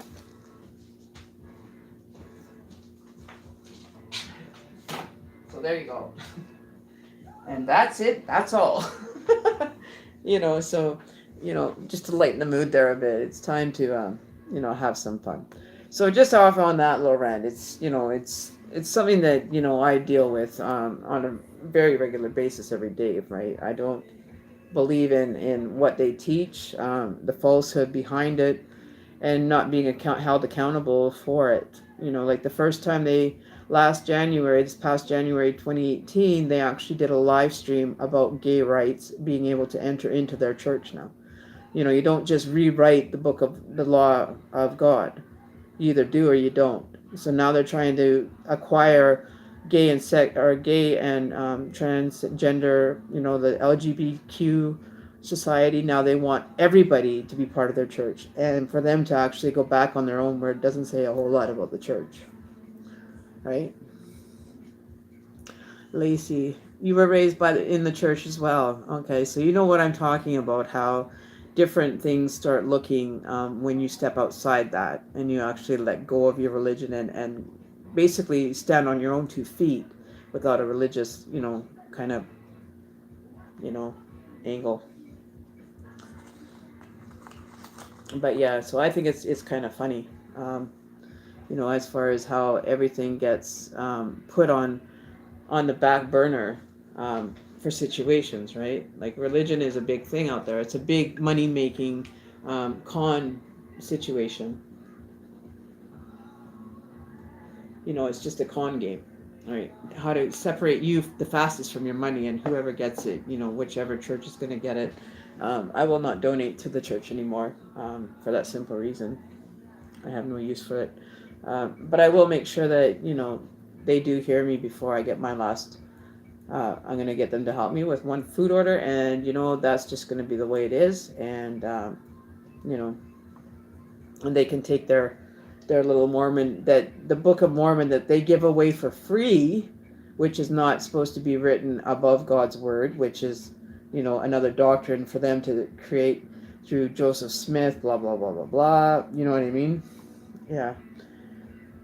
So that's my point of view on that. Mormonism, good luck on your journey, because only so many people are going to stay, like a flock of sleeping sheep as they are until they, meet someone like me or interact with someone like me on their level, wherever in the world that, it is coming from. But, even people are still turning to the Bible because they're fearful of what's to come. But in all reality, what is there to fear of, not making it out of this life alive? Or, we never get to leave here alive. We're stuck here until our, soul goes on for the next one.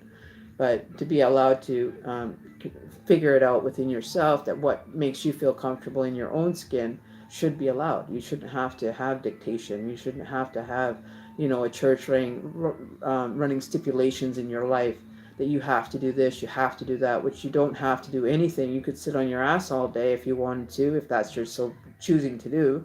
You don't have to, adhere to rules and regulations just in society, let alone coloring inside the lines. I very make sure that I do stay in the lines sometimes, but there's sometimes where you kind of accidentally color outside the lines and you learn from it, right? Don't do it again. But I have a lot more fun coloring more outside the lines than I do inside the lines anymore. I'm not feeling like I am being kept in a certain state of mind anymore. I don't look at anything the same 100%. They sit and tell you that you shouldn't drink spirits, that you shouldn't do this, you shouldn't do that. Well, there was only 10 commandments that were given to Abraham on top of the mountain, but, that's a simple stand up, be honorable when needed to be, live a stand up, genuine, authentic self, and be honorable to yourself and to others, right? That's pretty simple common sense, not all this extra rigmarole that we have to listen to, right? Well, apparently the Mormon Church now, if you go in on their actual website, they did a conference, a news media thing over this. This was a big news thing that happened in January for the Mormon Church, that they had brought it forward that they're going to allow LGBTQ, sorry, I was saying it wrong, to be able to be part of the church because, they have no other choice but to, because there is a large amount of people in that kind of community and in places all over the world that have never felt welcomed at church. They've always been kind of shunned on. So they're trying to make the image of the church better by being the first to allow, LGBTQ members, which by all means, that doesn't bother me any. My daughter's LGBTQ, and she came out to me last Christmas, and I am fine with it. What turns your crank might not turn mine. We're all learning from each other, and it's all about learning your life experiences. It doesn't matter who you're with or what relationship you've had. It's all about you and how you've grown and learned from those situations, right? And the new journeys, and being able to be comfortable in your own skin anywhere. I do have a lot of people that I know that are in that community. I have transgender female friends that have not gone all the way with their transgender. They're transvestite still, but they, are looking to going into being fully, female, and that's perfectly their choice. But to not feel accepted anywhere, anybody could walk up to my door at my house, knock on it, and say, I would like to come in and have a word and sit down and have a conversation that, sometimes people don't feel safe in a community talking to somebody that's not an open-minded person, right? There's so much out there that, is being fed, and nobody's able to even able to, give their point of view on it, because, the higher CEOs or the male have the priority. I could walk into that Mormon church and twist them upside down, because I even got in January when they did this actual this live stream for January in the new year. I actually got an invite from the head office in Provo, Utah, sent to my email for me to attend that session of I can't remember, they call it I can't remember what they call it, but it's like a special Sunday every so often that they offer live video feeds from Provo, Utah. And I was actually to attend because one of the quorum apostles was coming up from Provo to the temple that we were supposed, or the church that had the live stream set up for, the congregation of all around the world, stream that they have going everywhere. And, I have my son that had to work through his religious beliefs at the sake of my mentality, because of the experiences that I was having, was sending him over the deep end. Was he was getting caught up in the whole, because he does look like Jesus. He has the whole image of Jesus down to a T. Ironically enough, you would look at him with his long hair and think that he was Jesus, skinny as a rail. Long hair, curly at the ends, very narrow face. And he does look like him. Like, he could probably pass off for the closest one looking to Jesus, as a splitting image in the likeness of God was definitely created there. He doesn't look like me at all. He doesn't look like his dad at all. He's his own individual person that has the extreme looks. He even cut off all his hair last summer because of what we were going through and how we were working through our spiritual assets and learning to let go of it. So he's kind of taken it a bit overboard now on the other side by, going a little bit stir crazy of not feeling that he has to comply with any kind of energy or rules or, of the universe type thing. He's just running amok now, and it's unfortunate that he's not being guided in the right direction. From the friends that I've seen him on his list, don't really seem like bad people, but I don't think that some of them are a good influence for him to be hanging around with. But I'm his mom, and moms don't always know what's best for their children, but he's been on his own since he was like 11 in foster care. I gave him up for adoption because it wasn't in my best interest to have a child at that age and be a mother of a child at such a young age. So I had released him to the care and hope that he would have a good foster family to live with. Didn't work out for him. No, didn't work. But after seeing him after 20, what was it, 21 years at that point, I've had him in my life now 5 years. But he's out running amok again, doing his thing, growing, learning, experiencing, and I'm not trying to change his thought theory, but he ended up bringing back one of the Mormon Bibles that was given to him, and he wrapped it all with flammable stickers. I don't know where he got so many flammable stickers from, but he had wrapped it in sticker after sticker saying that this is toxic, this will explode, like a time bomb. This is going to explode, it's going to, it's going to blow the whole scene wide open, right? So he's allowed to think what he wants, but he understands now after going through that, that it's not something, that you have to believe in. It's not something that you should believe in. I'm not forcing it on anybody, so don't take this rant as, that you should go and check it out. Be observant of, religion in the near future. I'm just saying that just from experience. I went through a major spiritual awakening when I decided to walk away from the faith. I ended up experiencing demonic energy entering in through my boyfriend that doesn't remember some of the stuff that happened. He basically lost time, but he was there, but he wasn't there. Like there was something overtaking him, and that was enough for me to say, okay, what the hell am I believing in? Why am I getting these experiences, and why is Jesus coming and sitting on my couch after the devil has sat there at the same point? And then seeing Jesus and saying, oh my God, I'm so terrible. I haven't been focusing on my personal aspects in regards to my religion and paying heed to the teachings of the church and all that. And then experiencing like a godlike form coming through my partner at the time, very gently spoken, very reserved, very calm, cool. And it was just like that. It was like I went to sleep, and he said, just close your eyes, Karen. So calm. Just close your eyes. Close your eyes for a minute, please. And so I did, and I saw us going through like a linear, straight movement through the galaxy. And I enjoyed it for a few seconds. Then I opened my eyes, and I was like I was 7 again. It was like I was like a little girl looking up at somebody that I can actually trust and feel that trust bond right there, and just the knowing, and looking up and saying, "Are they real? Are they real?" And he said, "Are what real, Karen?" And I said, "Are the stars really that real?" And he said, "Yes, Karen, they're very real, and they're there." And so calmly, like even my boyfriend on a good day couldn't be that calm with me, you know. And just that love and bonding that I did at that moment was just, it made me drop all hope on anything. That's when my life changed, and that's when things started to get really strange for me, when I walked away from the faith and decided to go it alone, and walk my path, my valley of darkness I went through.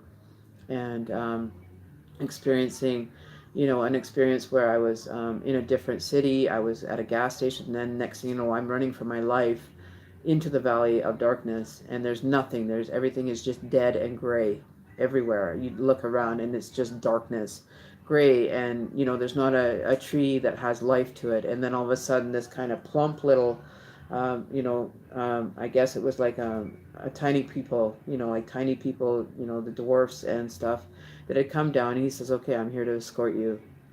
Let's go, Karen. We have to get going now." And I said, "I'm not going anywhere. I'm not leaving here without my partner." And I said his name, and he said, "No, you have to come with me now. You can't stay here." So what I did was I went, and it was like I transitioned through the universe, through the atmosphere. And then all of a sudden, poof, as soon as I got across the atmosphere, I was like in a different realm. And there was people in their backyards having hot tub parties and socializing and having fun. And they looked at me and said, "Oh, you made it, did you, Karen? That's good to see you made it through. I'm so happy to see that you're here." So it was like, okay, no, I don't want to be here. This is not my time to go. I'm going back. And I went down and I hit the ground like a thump. Or where I was, and it freaked me out. I sat up in my bed, and that was it. There was no believing in anything that I had been told previous to that. I just said, no, I'm not ready to come yet, and nobody's going to decide when I'm ready to go. I'm ready to go. I'll be the one that decides when that time comes, right? And I made my ordinances directly with God. Fuck Jesus Christ. I'm sorry. I'm not going to ask to come through you, because, with your regulations, whereas the God love is a lot more direct, more compassionate feeling, and allowing you to be yourself, and having, your direct connection with God, your higher source, whatever your belief system is. Just insert your God here, or what your belief is. That, it's up to you to decide when you want to go. It's not up to anybody else to decide for you, right? You're the one that decides, by your choices in life, when you're going to be, kind of moving forward, or, closer to, that avenue. I'm not going to say it because I don't like saying the damn word. Um, but, taking experiences and learning from it, and, giving the assistance to others in the best suited need. You know what I mean? Helping others with helping them to understand their journey, understand their belief system, to understand, what they want to believe in, and allowing that person to have some beliefs to hold on to, but with a better, frame of mind and understanding as to how it works. So that's why I do this job. And it's not, it's kind of looked down on by the church, but I'm not too concerned because I don't really attend church that much. I attend church every day of my life. Every time I get up, I'm basically in church, and every step that I make, or every comment I make, or every suggestion or thought that I have throughout the day is not going to be 100% perfect. And I'm not going to walk down the street with a pole shoved up my ass so far up that you have no choice but to be walking with a stiff back because it hurts. You know what I mean? I'm not going to live like that. I'm going to be the compassionate, loving person on my terms, and how I see fit, is better than not caring at all, right? My name is Karen, and I do care, right? I compassionately do care about everything that's beyond these eyes that I get to see every day. And I'm grateful every day that I get to wake up and have sight, have a breath in my body to, be able to tackle another day. Right? And that's what I'm grateful just on a daily basis, let alone, I'm not even thinking months in advance, but I'm taking being in the now every day and being aware of what I'm doing. I'm not, sitting here dreaming about going on a cruise 6 months from now. Never know. I might be able to, who knows? But, I don't take a lot from the universe. I give more than I take. And that's just the way that I've always been. That's getting back to me after all the years of not being able to be me, and to be able to be understood for what, my values and my input back to society is, or, whenever I can give it. I could be walking down the street, and like a couple months ago, I did a reading for a girl on the side of the road that, was very less fortunate than I was. And there was a concern. Her son was actually worried that she was down here, engaging in the activities that she was. And I had channeled that for her, and she started crying. She says, I don't want to do anything but get back there now. I don't want to be down here. And I said, well, how do you want to get back? How soon do you want to go? And she said, as soon as possible.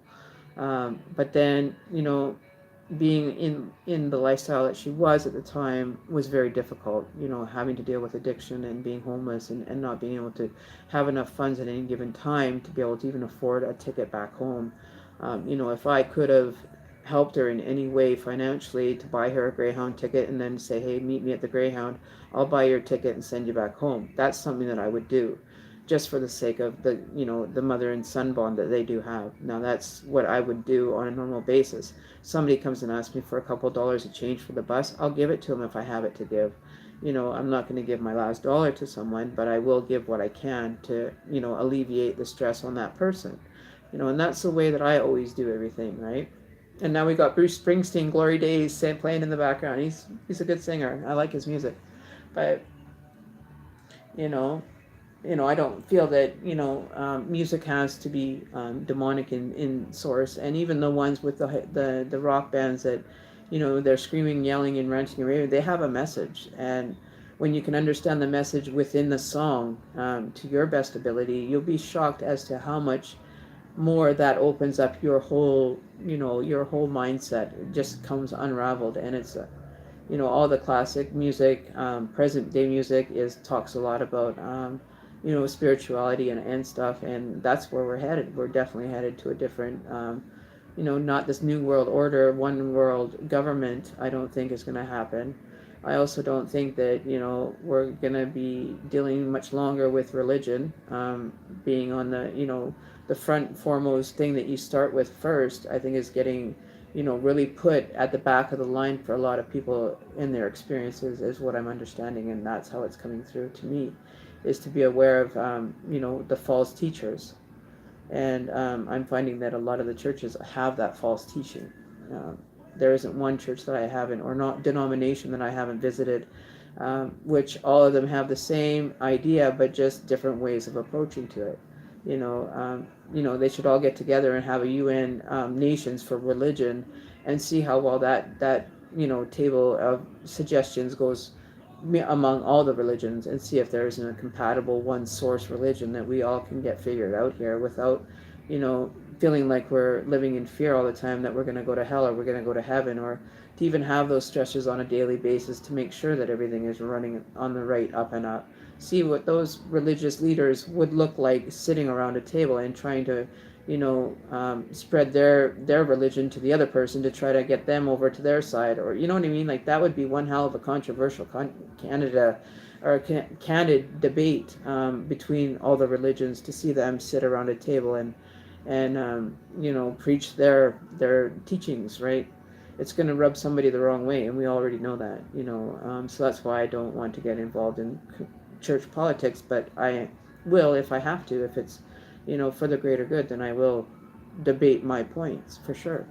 But for the sake of other people that aren't awake yet, that are just following, and like, I even had the lady come to my house to sit down and talk with me about the food order, and she had said to me, I said, did you know, and this is on a Sunday, they came after church to see me, and I was at home, and I'd just gone out and I got blitzed the night before, so I was hungover. So these two, mild energy ladies come up, and they're sitting in my house and taking the information down. And after it was all done, I hit them I hit them right where it hurts, because I said to them, I said, that Holy Bible that you guys supposedly are teaching out of is like a soft pornographic book. And the lady that was sitting there, this little Filipino girl, has never probably even heard that theory or that kind of being said out in public, you know what I mean? And I said that, especially, some of the stuff that comes out of there, like the Song of Solomon, it talks about, cupping the balls and holding the shaft, tells you all about how to have sex in the Song of Solomon. Will tell you exactly, cup the balls, grab the shaft, do whatever, blah, blah, blah, blah, blah. And it'll carry on through the whole Song of Solomon, through the scriptures. And it blew my mind. I said, that's like teaching your kids porn, but on a more sugar-coated kind of delivery. You know what I mean? She looked at me and she says, yeah, there was many times when I was reading from it and I had to stop and stop reading because of where that intention was going to my grandchild learning about, God and everything. I said, and this is what we're reading. This is what our teenagers are reading. And no wonder they had a book burning, because when you actually really look at it, it is like watching a soft porn film. And I actually disassembled. I ripped a Bible apart when I had had enough of listening to this shit, that it wasn't anything more than more negative sexuality based energy that didn't need to be taught in that manner to such young minds, right? We all want to know about creation, the birds and the bees, of course, but when you have a 1,000-page book teaching you everything, that should be on everybody's table in the living room for everybody to read, because sure enough, you're going to get the same messages that anybody else would out of that thing. So she was like shocked. She said, I know there's times I wouldn't even read it to my kids, that I started going, and that wouldn't raise concerns for you to be teaching, continually going to it as, doing scriptures daily with your children. All of a sudden it's talking about cupping the balls and grabbing the shaft and holding on tight and whatever. But go and look up the King of Solomon, Solomon's song, whatever it is in the Bible. I'll have to look it up. Hang on one sec. I got one copy here. One sec.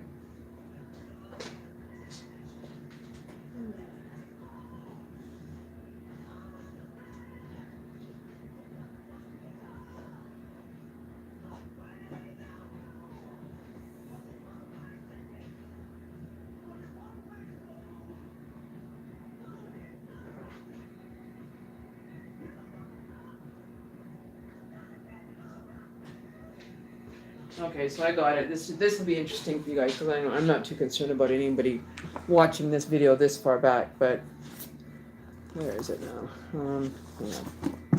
And I'm going to read this to you guys, and then you guys can tell me what you think. because it blew my mind. It went wide open when I ended up reading it. Song of Solomon 8:56. Okay, so now you guys get to have. This isn't religious time or anything, so don't think I'm going to be, preaching to you or anything. I just want you guys to take notice of this, experience this for what it is. Okay, so you guys will actually have a good chuckle over this. I promise you that, because I still do. I still think it's just the irony with it is just phenomenal. Okay.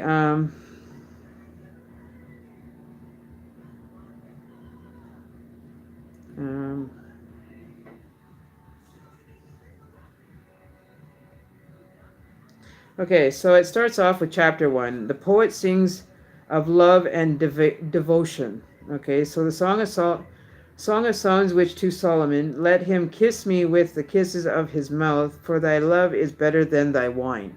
Okay. So because of the savor of the good ointments, thy name is an ointment poured forth through the virgins love thee. So I don't know what that one is. Okay, but okay, so then it goes to where is that one? Hang on.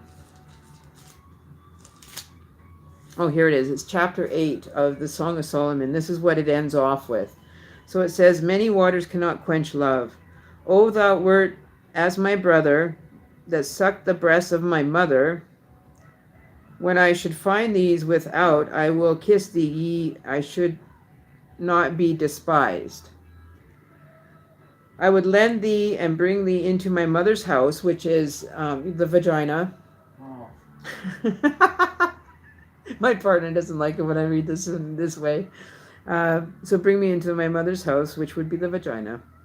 Who would instruct me, I would cause thee to drink of spiced wine and the juice of my pomegranate. So that is the spiced wine that they would end up doing, a 69 kind of thing.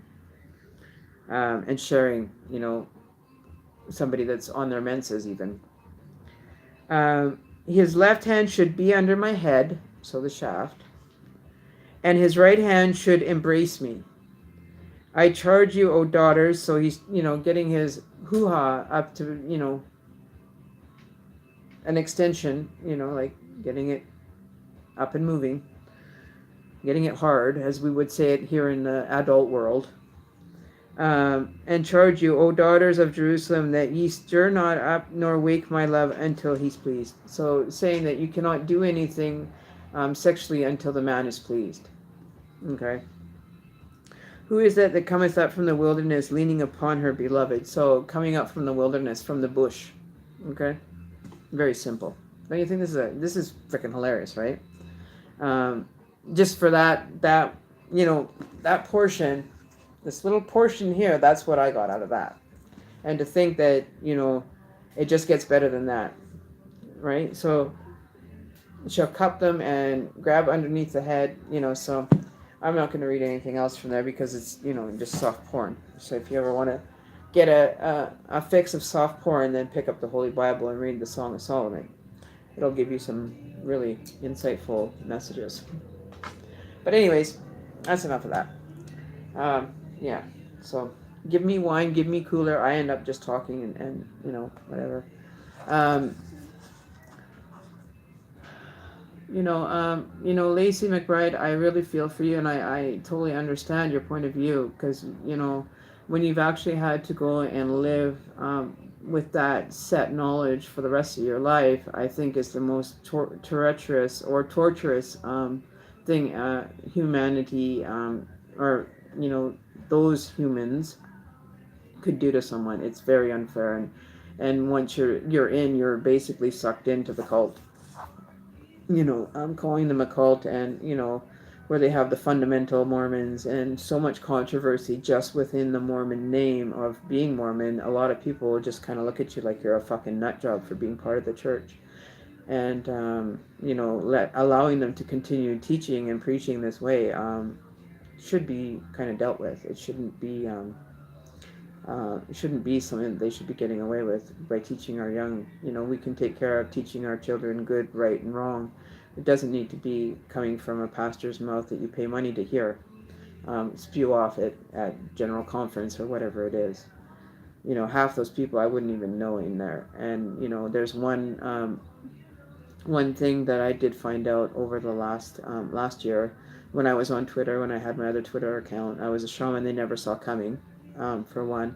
But I remember Ryan from the Imagine Dragons had done this big political thing about being gay and coming out, and the church not being, very accepting of that kind of lifestyle. But he did make a big statement in regards to it. Like even being a rock star artist is not supposed to be available to the church, but they're just writing whatever they want into accommodating everybody now instead of just making it from the get go. Is a really unfortunate situation, right? So this is my channel. I like to talk about different things. It doesn't always have to be about readings all the time. For me, it doesn't matter. You can pretty much have an intellectual conversation with me at any given time. So when I was 18, that's basically when I walked away from the church and, visited it a few times. Started, when I was actually really sober and clean, not, drinking or anything. I was going to church more because I needed something to do, right? So I would go to church. Nothing better to do than waste a half a day and sitting and listening to people just la la la la la la la la. You know what I mean? So it wasn't a big deal. It kind of killed my Sundays for me. Wasn't so. Um, yeah, you'd think, but it's like opening your door to your house. You're going to be accepting of people and their faults, not being okay. Well, you can't come in because I don't like the color of your jeans. You can't come in because your hair's a mess. Not looking all prim and proper and doing the nine thing every Sunday. It's more like a fashion show than a congregational religious meeting. Everybody's worried about what everybody else has got wearing. It's like kids going back to school for the first day of school after a spring break. They all got their good clothes on and they're sporting. Where in a month they'll be it'll be worth nothing anyway. You know what I mean? So yeah, there's some topics I like to talk about, and there's some topics that I don't. But I allow people to have a say, into what's being said or have value into your experience, and if you want information, to be able to offer that. I'm not just about readings. I'm not just about doing the tarot thing. There's a lot more to this now than there ever was in the last 5 years, and I take it with a grain of salt for the best part. Not always, but I do the best that I can with the information that I receive, right? You know, and picking up on those on the society norms, so that things get dealt with a appropriate manner, right? Here, I just need to. Oh, 1 second. So I was thinking, where did you go? My little news.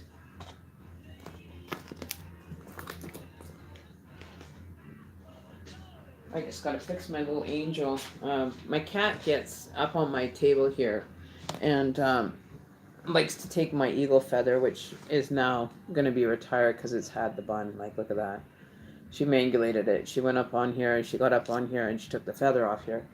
So I was kind of a little perturbed about that.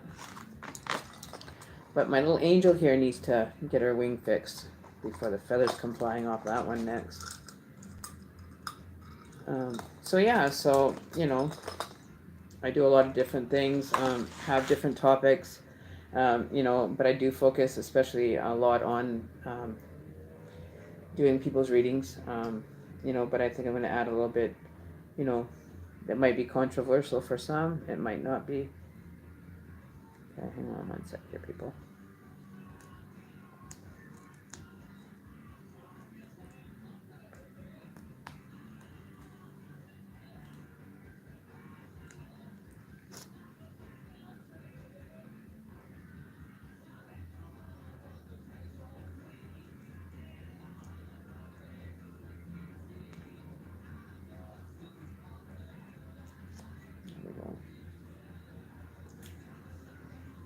Just repair a little native angel over there. That's so cute. I'm so glad I got that from the lady that she made. It was just so tiny but cute, eh? That's really cool. All right, so if there's anything that you want to have a discussion about, or anything that you just want to have a moment to kind of get grounded on it, or a topic that is touchy for some people, I try to approach it the best that I can without causing any too much turmoil. So your opinions matter here, and you're allowed to make the statements or whatever, and to feel safe here by talking about some of those harder to discuss topics. Yes, church is where everyone is supposed to be accepted. Everybody is supposed to be expected from the moment you leave your house. You walk through life, everything is accepted. You have compassion for the person that may be a little bit less fortunate. You ask the universe to maybe provide some good for this person. Always thinking with the better good. It's hard to do 24/7, but if you spend most of your time, acknowledging the people that might be less of or less in a situation than what they deserve, that maybe we could give them a universal love, to come back and reflect on them sometime in their life, to be able to be grateful for the life that they do have and what they do have. You know what I mean? Yeah, you can take something like, I'm not saying the church is totally wrong on its teachings. I do agree on some of them, but some of them.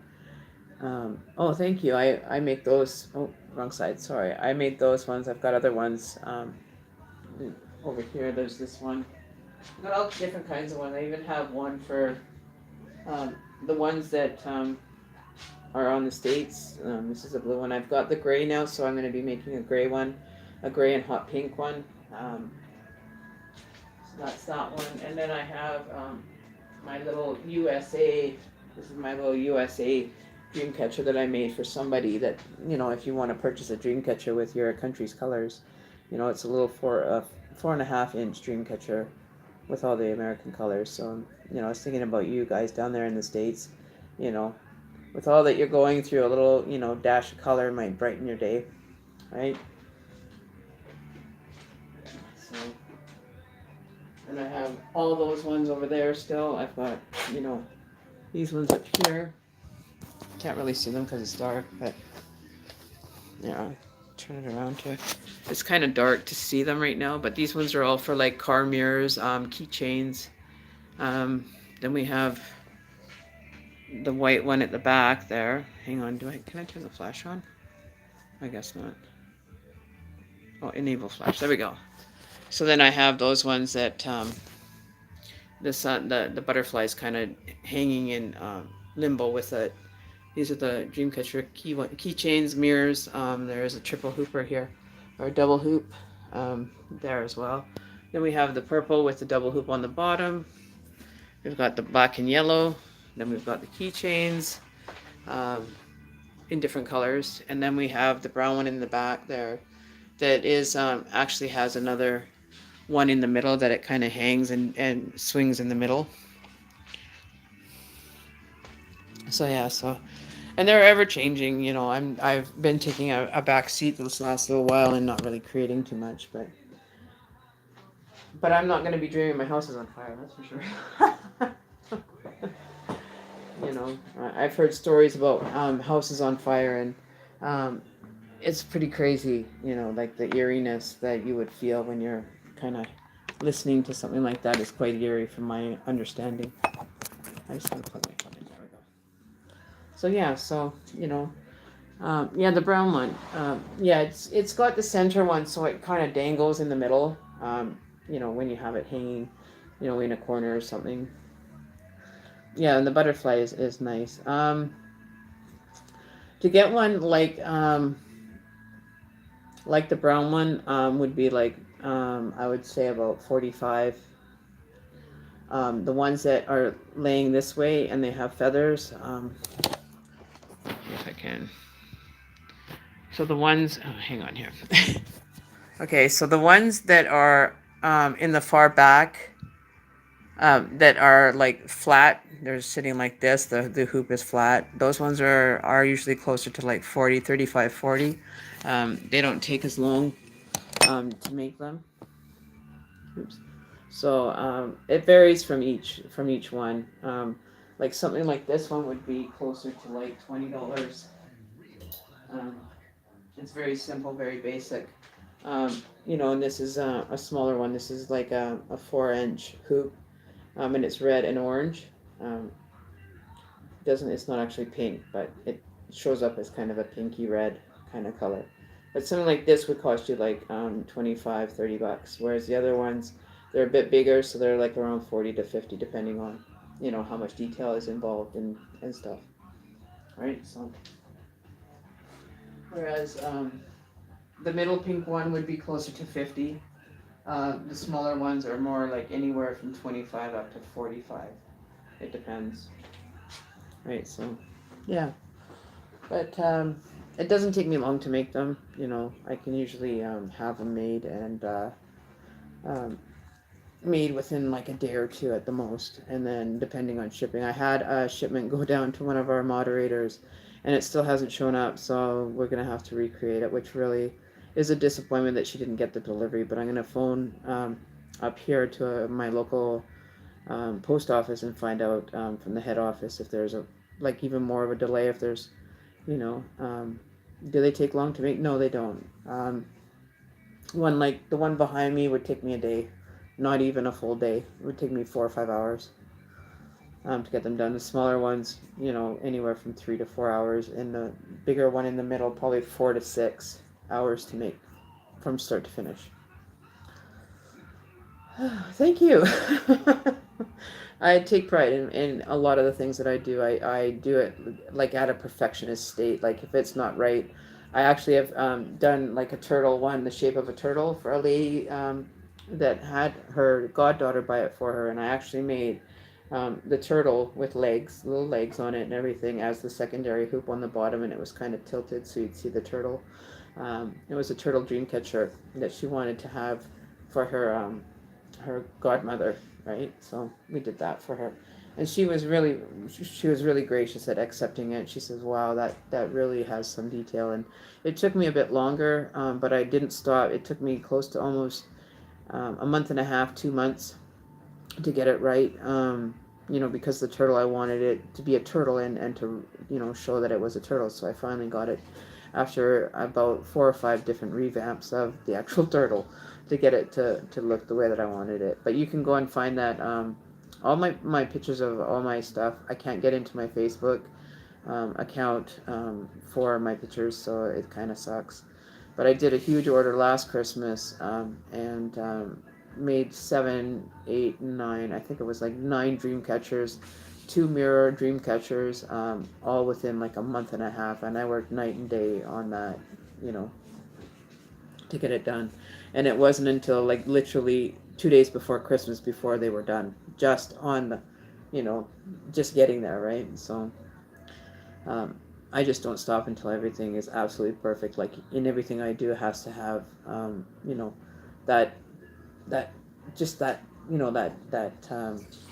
dignity and authenticity of everything that I do. I do it with the great integrity, and you know I pay attention to details. It's very bad. I get obsessed over them. Sometimes I'll have a dream catcher already made and then end up taking it apart to recreate it, right? Because it's not making any sense to me, if that makes sense. Yeah, you can also get, I actually have little magnet ones as well that you can like have for fridge magnets.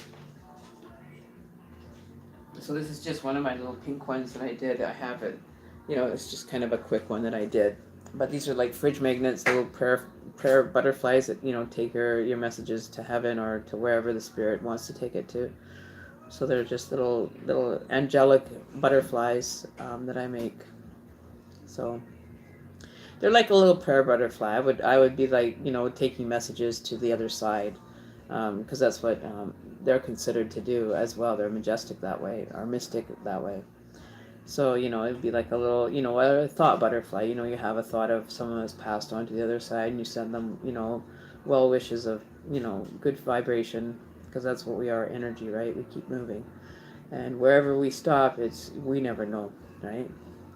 It's like we've signed up for, a, we're waiting in line to be able to take our journey to a new level once you get to that stage, which is really bizarre. But I'm not ready to die by any means. I'm not ready to give in and just let my life go, right? I'm very gracious for even though that I have uh, everything that I need, it's not too much more that I want. You know what I mean? Like I'm happy with the life I have. I'm happy with the people that are in it, and some that aren't in it. But you kind of take the take the punches and the rolls, and and continue moving forward, and just being honorable with yourself and among people, right? So okay, let's see what the tarot cards are going to be like now that I'm getting a buzz going here. Should we do the tipsy tarot? Yeah, what you gonna do when I'm gone? Probably the same thing I'm doing now. Sure, I may have a slight case of OCD, but only certain things. So I know I get like that too. I was just the most anal person to live with because I had to have no dishes on my counter. My house had to be spotless. If somebody was coming over, I would rush to the house and just make sure that it's spotless. Now it's like, okay, who's coming over? Okay, well, they've seen my kitchen a mess, so that's okay. Another person might come over. Oh, they've never seen my kitchen a mess, so I got to clean up my kitchen. You know what I mean? Like, it's like just accommodating to each person kind of coming through, right? So I was like, even with my kids, my house has to be spotless because that's what, they're used to. And that's the way it's supposed to be because I never usually have a disarray in my house. I usually have it for the most part up until about 4 years ago, until I said, if I'm the only one that's taking pride in it and not getting much work from other people in caring for it the same way, then I'll just let it go. And so I did. I just let my house go, and not literally let it go, but I let it go to the state of, sooner or later somebody's going to end up picking up a fork or a spoon and saying, is there any no clean ones? You know what I mean? Like, and then if somebody's asking, I'll say, well, why don't you do the dishes then? If you're looking for a clean fork, it's right there in the drawer, or, in the dish rack. There's probably, 2 or 3. But I'll actually let it go until there's absolutely no dishes to be able to be used for anybody to have anything more to eat, to fix themselves something to eat without having to do up some dishes. Seems to be effective, but for the most part. But, who's to say? So my kitchen's a mess right now, but, that's okay. Nobody's in there. It's not that I hate cleaning. It's more of how many times I have to do the cleaning, right? It's more the, make yourself a sandwich and leave everything, the peanut butter jam or whatever out on the counter, or your dirty. Like my son always used to leave his Ichiban noodles on the stove, and he wouldn't eat them all, and he would just leave them there. Or you'd put and then get another pot and have another couple bowls of Ichiban on a different pot, and it's like, no, you need to clean the pot that you used first before you get any more, right? So I have a limited number of pots. I'm going to start limiting the number of plates and everything that are in my house till there's like one of each, like just enough for me and my partner to eat. You know what I mean? Like it's I catch myself doing it too, though. So I'm not saying that my partner's messy. I'm just saying we're both at the same level. We're busy with our lives, and we really don't even have time to even really cook hardly, let alone cleaning. Right? We both, come from a background of having a cleanliness house and stuff like that. You know what I mean? So, but we always sometimes let it go if we're not in the mood or we've been overly busy. Then sometimes it'll just take a second seat or get put on the back burner until I get motivated to clean it. But it's not bad. It's as bad as some houses you see, and it's just like stacks of dishes on stacks of dishes, and the person's dirtied every single bowl possible. But luckily I don't have a lot of dishes in mine. I've got a few of them packed up for the most part, so I don't have to worry about too much of that, right? I love cooking too. I'm just not a big fan of, big meals. I try to take the quick way because I've got a lot going on for the most part in my life. So I get to do some cleaning. I actually put my 2 cents in once in a while when I'm not doing streaming or, trying to get caught up on things on the channel. So it always something else is taking away from it. So I have a good partner that does help out. He does does do laundry for gets her laundry done, does some dishes. Like he helps out. He works a full time job, and I'm basically at home doing this as my full time job and getting it things kind of in tune for the day for myself, right? So yeah, but I don't know what else there is that I could even yeah, fun. Like I always like check out like YouTube and some of their like recipe hacks that they have on there is actually pretty good. Like the one I will really want to try from the 5 food hacks that they have is I want to try making that lava cake. That they show you. They put in like a scoop of flour, a scoop of cocoa, an egg, and something else I can't remember. But then you pop it in the microwave for like 3 minutes, and it makes you like a little hot dumpling, like a hot lava cake for you. And I'm like, oh, that's what I so need for those days that you're craving chocolate or you're craving sweet. You just pop it in your microwave for like 2 minutes, and it bakes you like a mini lava cake inside a coffee cup, right? Which would be so easy to make for just 2 people, right? You pop 2 in, you know, simple things like that. Kind of what do you call it? Time-saving recipes that you don't, So yes, that's the one thing that I really, I'd like to be able to have, like, at any given moment, being, is like to have that chocolate. Sometimes us women like to have our aphrodisiac in chocolate, because sometimes it is better than sex. I'm just saying. I'm not saying that it is, but sometimes it is, especially when you don't get any.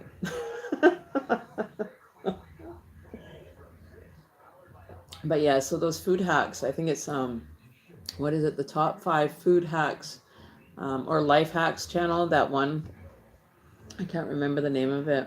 I think it's life or the top 5 hacks. Um, um,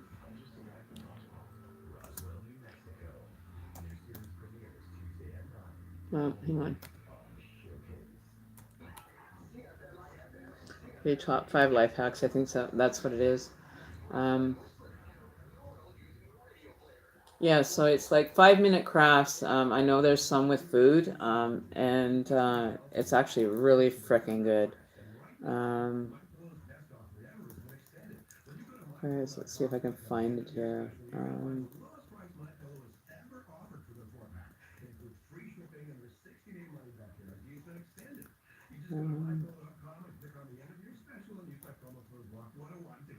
yeah, so awesome kitchen life hacks that you will love.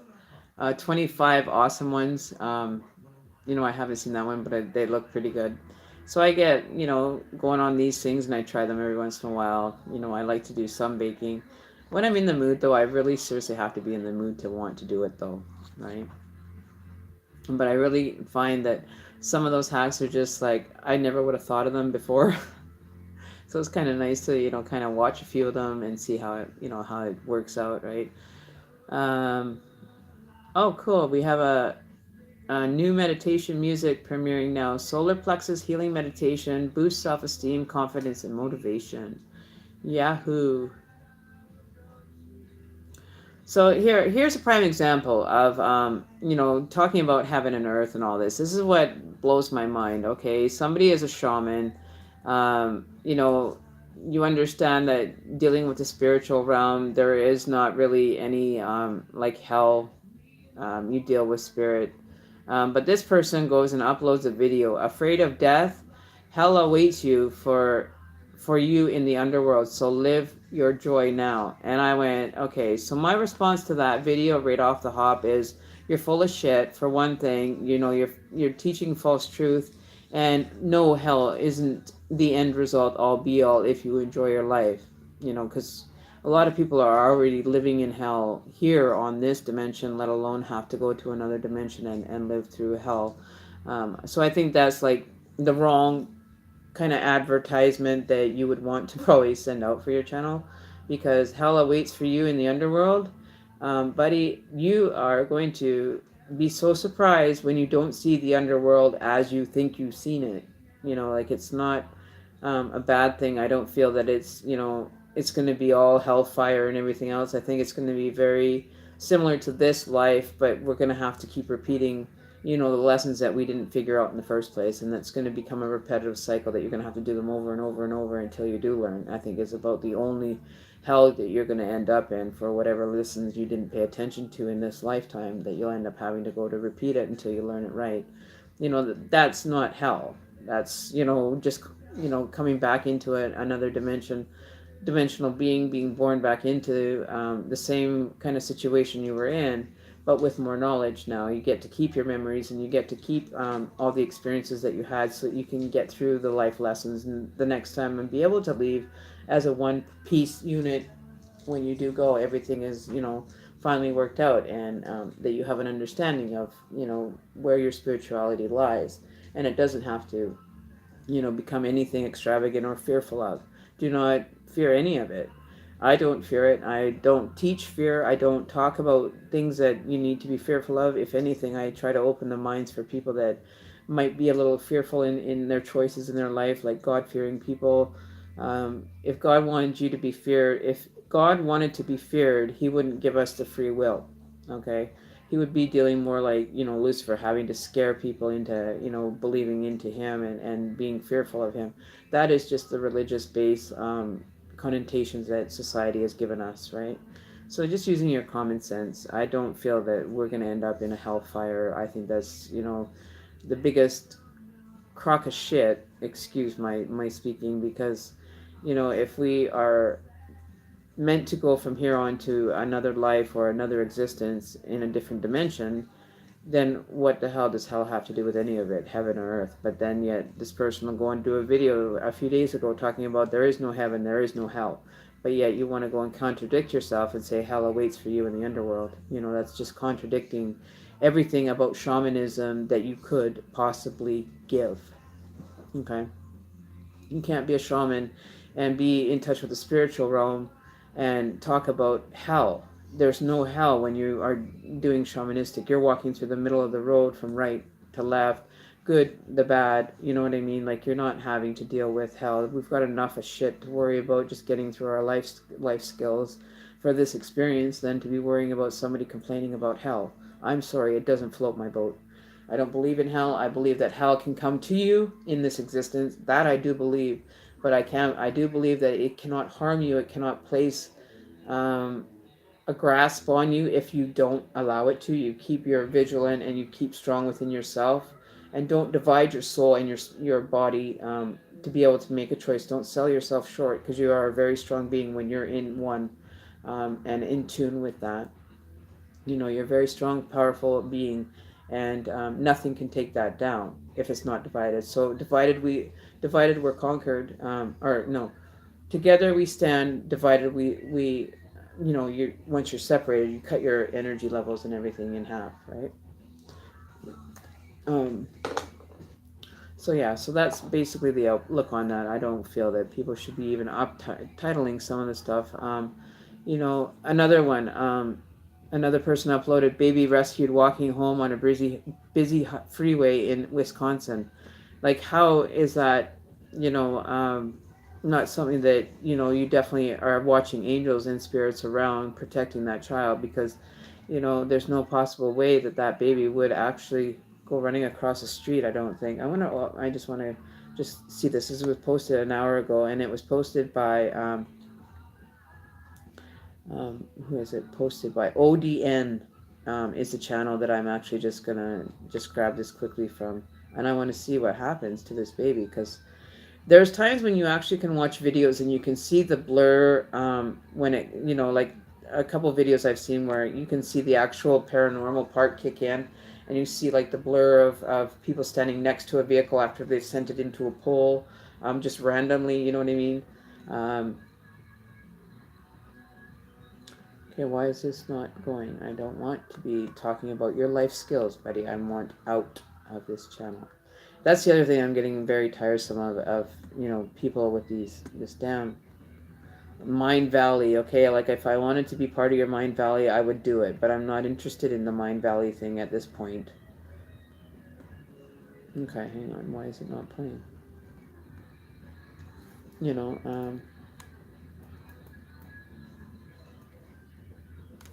okay, where is it? Oh well, it's gone now. Not even on history. It's not even on my history. Why is this annoying me? Okay, so I don't know where it went, but see if we can go back here.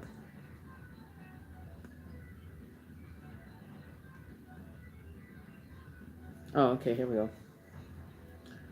Ugh.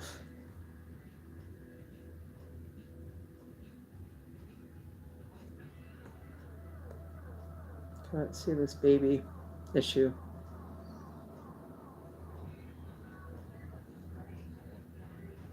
Because there is definitely divine attributes to things that we go through in our everyday life. That, you know, when you're in tune to that, you can actually really draw from that, from energy, because that's what they're there for, is for, you know, kind of like your energy boost. Okay, so I don't want. I'm gonna go check out this Kevin O'Leary fellow from the Dragon's Den, though. I really want to go and see that February 20th in New West. I think that he has a very valid, you know, kind of theory to life, and you know, he's getting up in age. So yeah, so I'm gonna see about getting some tickets for me and my partner to go to that. I think that would be really cool to see. Okay. Okay, there's the baby walking. Okay.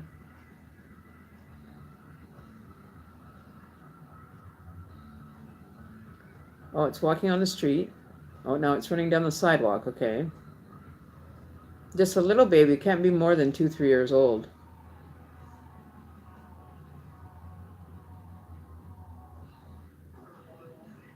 Oh. Oh, poor little thing is just in a t-shirt and a pamper. Oh, little boy. Little Asian baby.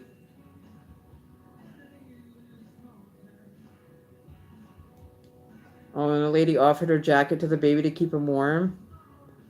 Aw. See, there are people out in this world that have a heart within themselves. Oh, poor little babe.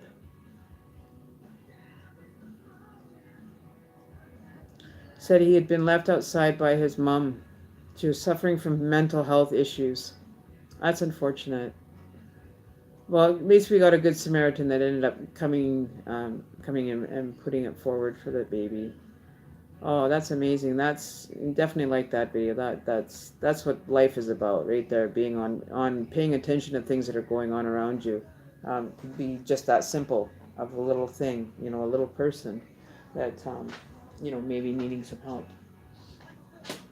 There you go.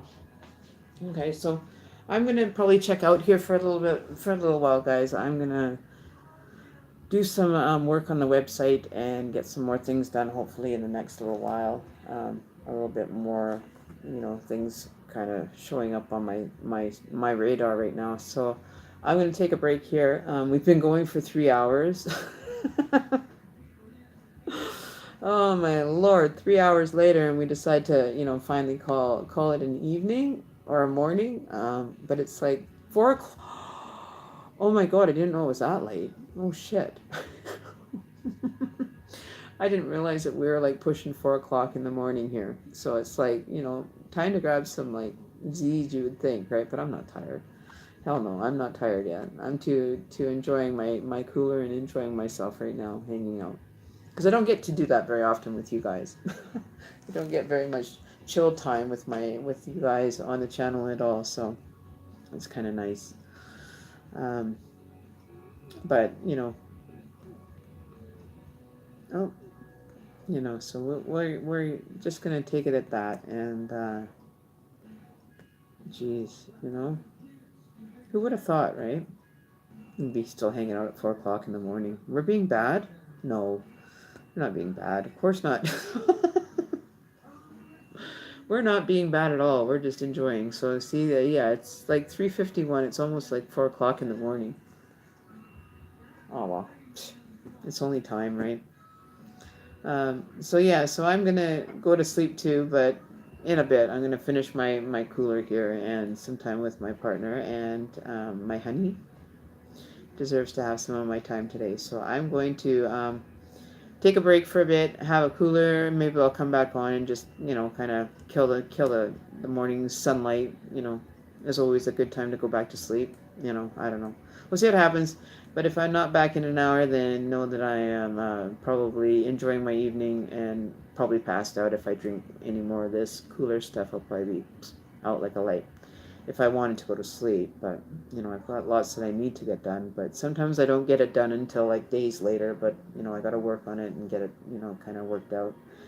And be adamant and proactive on my website, trying to find the best one, and getting all those things set up for so I don't have to just accept PayPal as payment purpose. Because I ran into a conflict with not a conflict, but I ran into confusion over payment for an hour reading that this person had, and they had no other way but credit card to pay for it. So now I'm having to find a website that I can actually take payments on through credit card that automatically charge the client. So that's what I have to work on, because I need to get paid for that hour of reading. That's $45.54 for an hour reading, by the way, if you're inquiring. And it's like $54 if you want an oracle reading and tarot reading mixed together. So I'm gonna have a good night. This is what I mean. I gotta be on top of everything for tomorrow.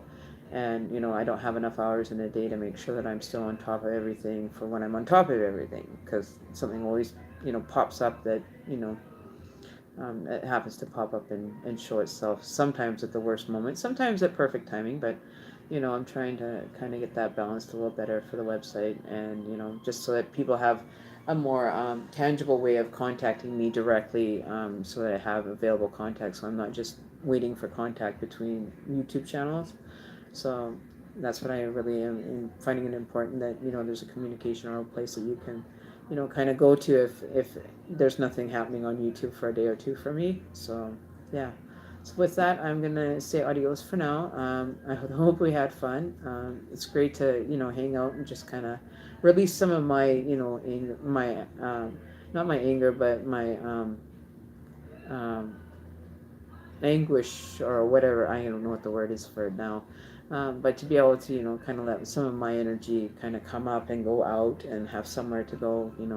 So it was. So you guys all are subscribers to the channel, I hope. And don't forget to hit that bell, because that's when you get the notifications that when we go live, or, something's happening, right? So yeah, Lacey and I didn't get a chance to read through all of your comments, but I know that you have very good outlook on it as well, and that's great to see that you're able to think for yourself and allow yourself to be able to be, you know, um, kind of like an investigator still on different things. So too, it opens up your avenues for different prospects and different ideas and different thought trains, and and it's an experience, and I really like to share that with people, that there's more than just religion living for people, and to be able to open the minds of others, I think is very insightful too. So that you're getting a direct answer with me. Like, I am the most direct, non-sugar coating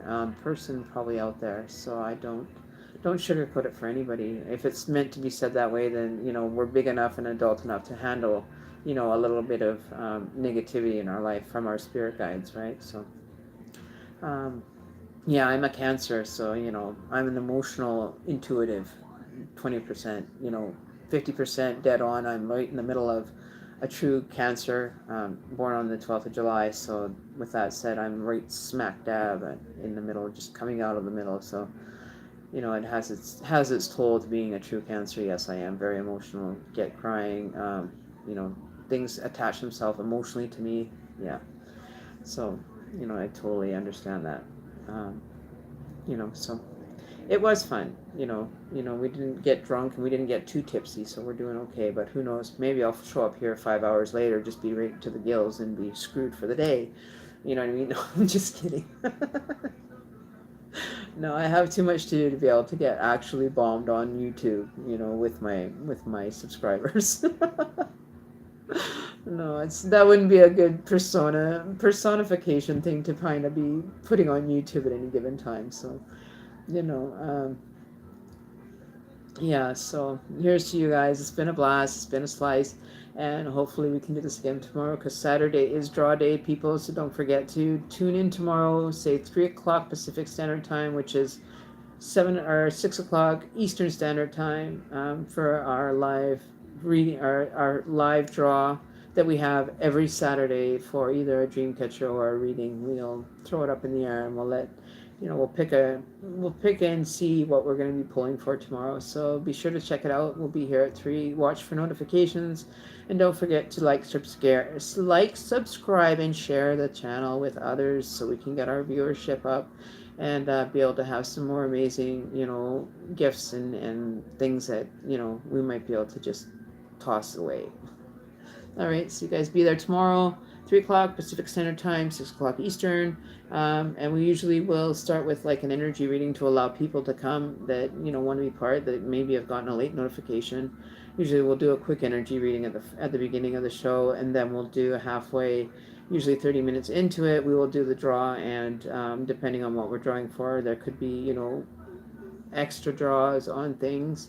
We'll see how it goes tomorrow, but we want to get our viewership, so get people, new subscribers, share it on your channel, put it on your watch or video list, just get it out there, share it with everybody, and let's try to, cure one dream at a time. All right, so I will see you guys tomorrow on the flip side.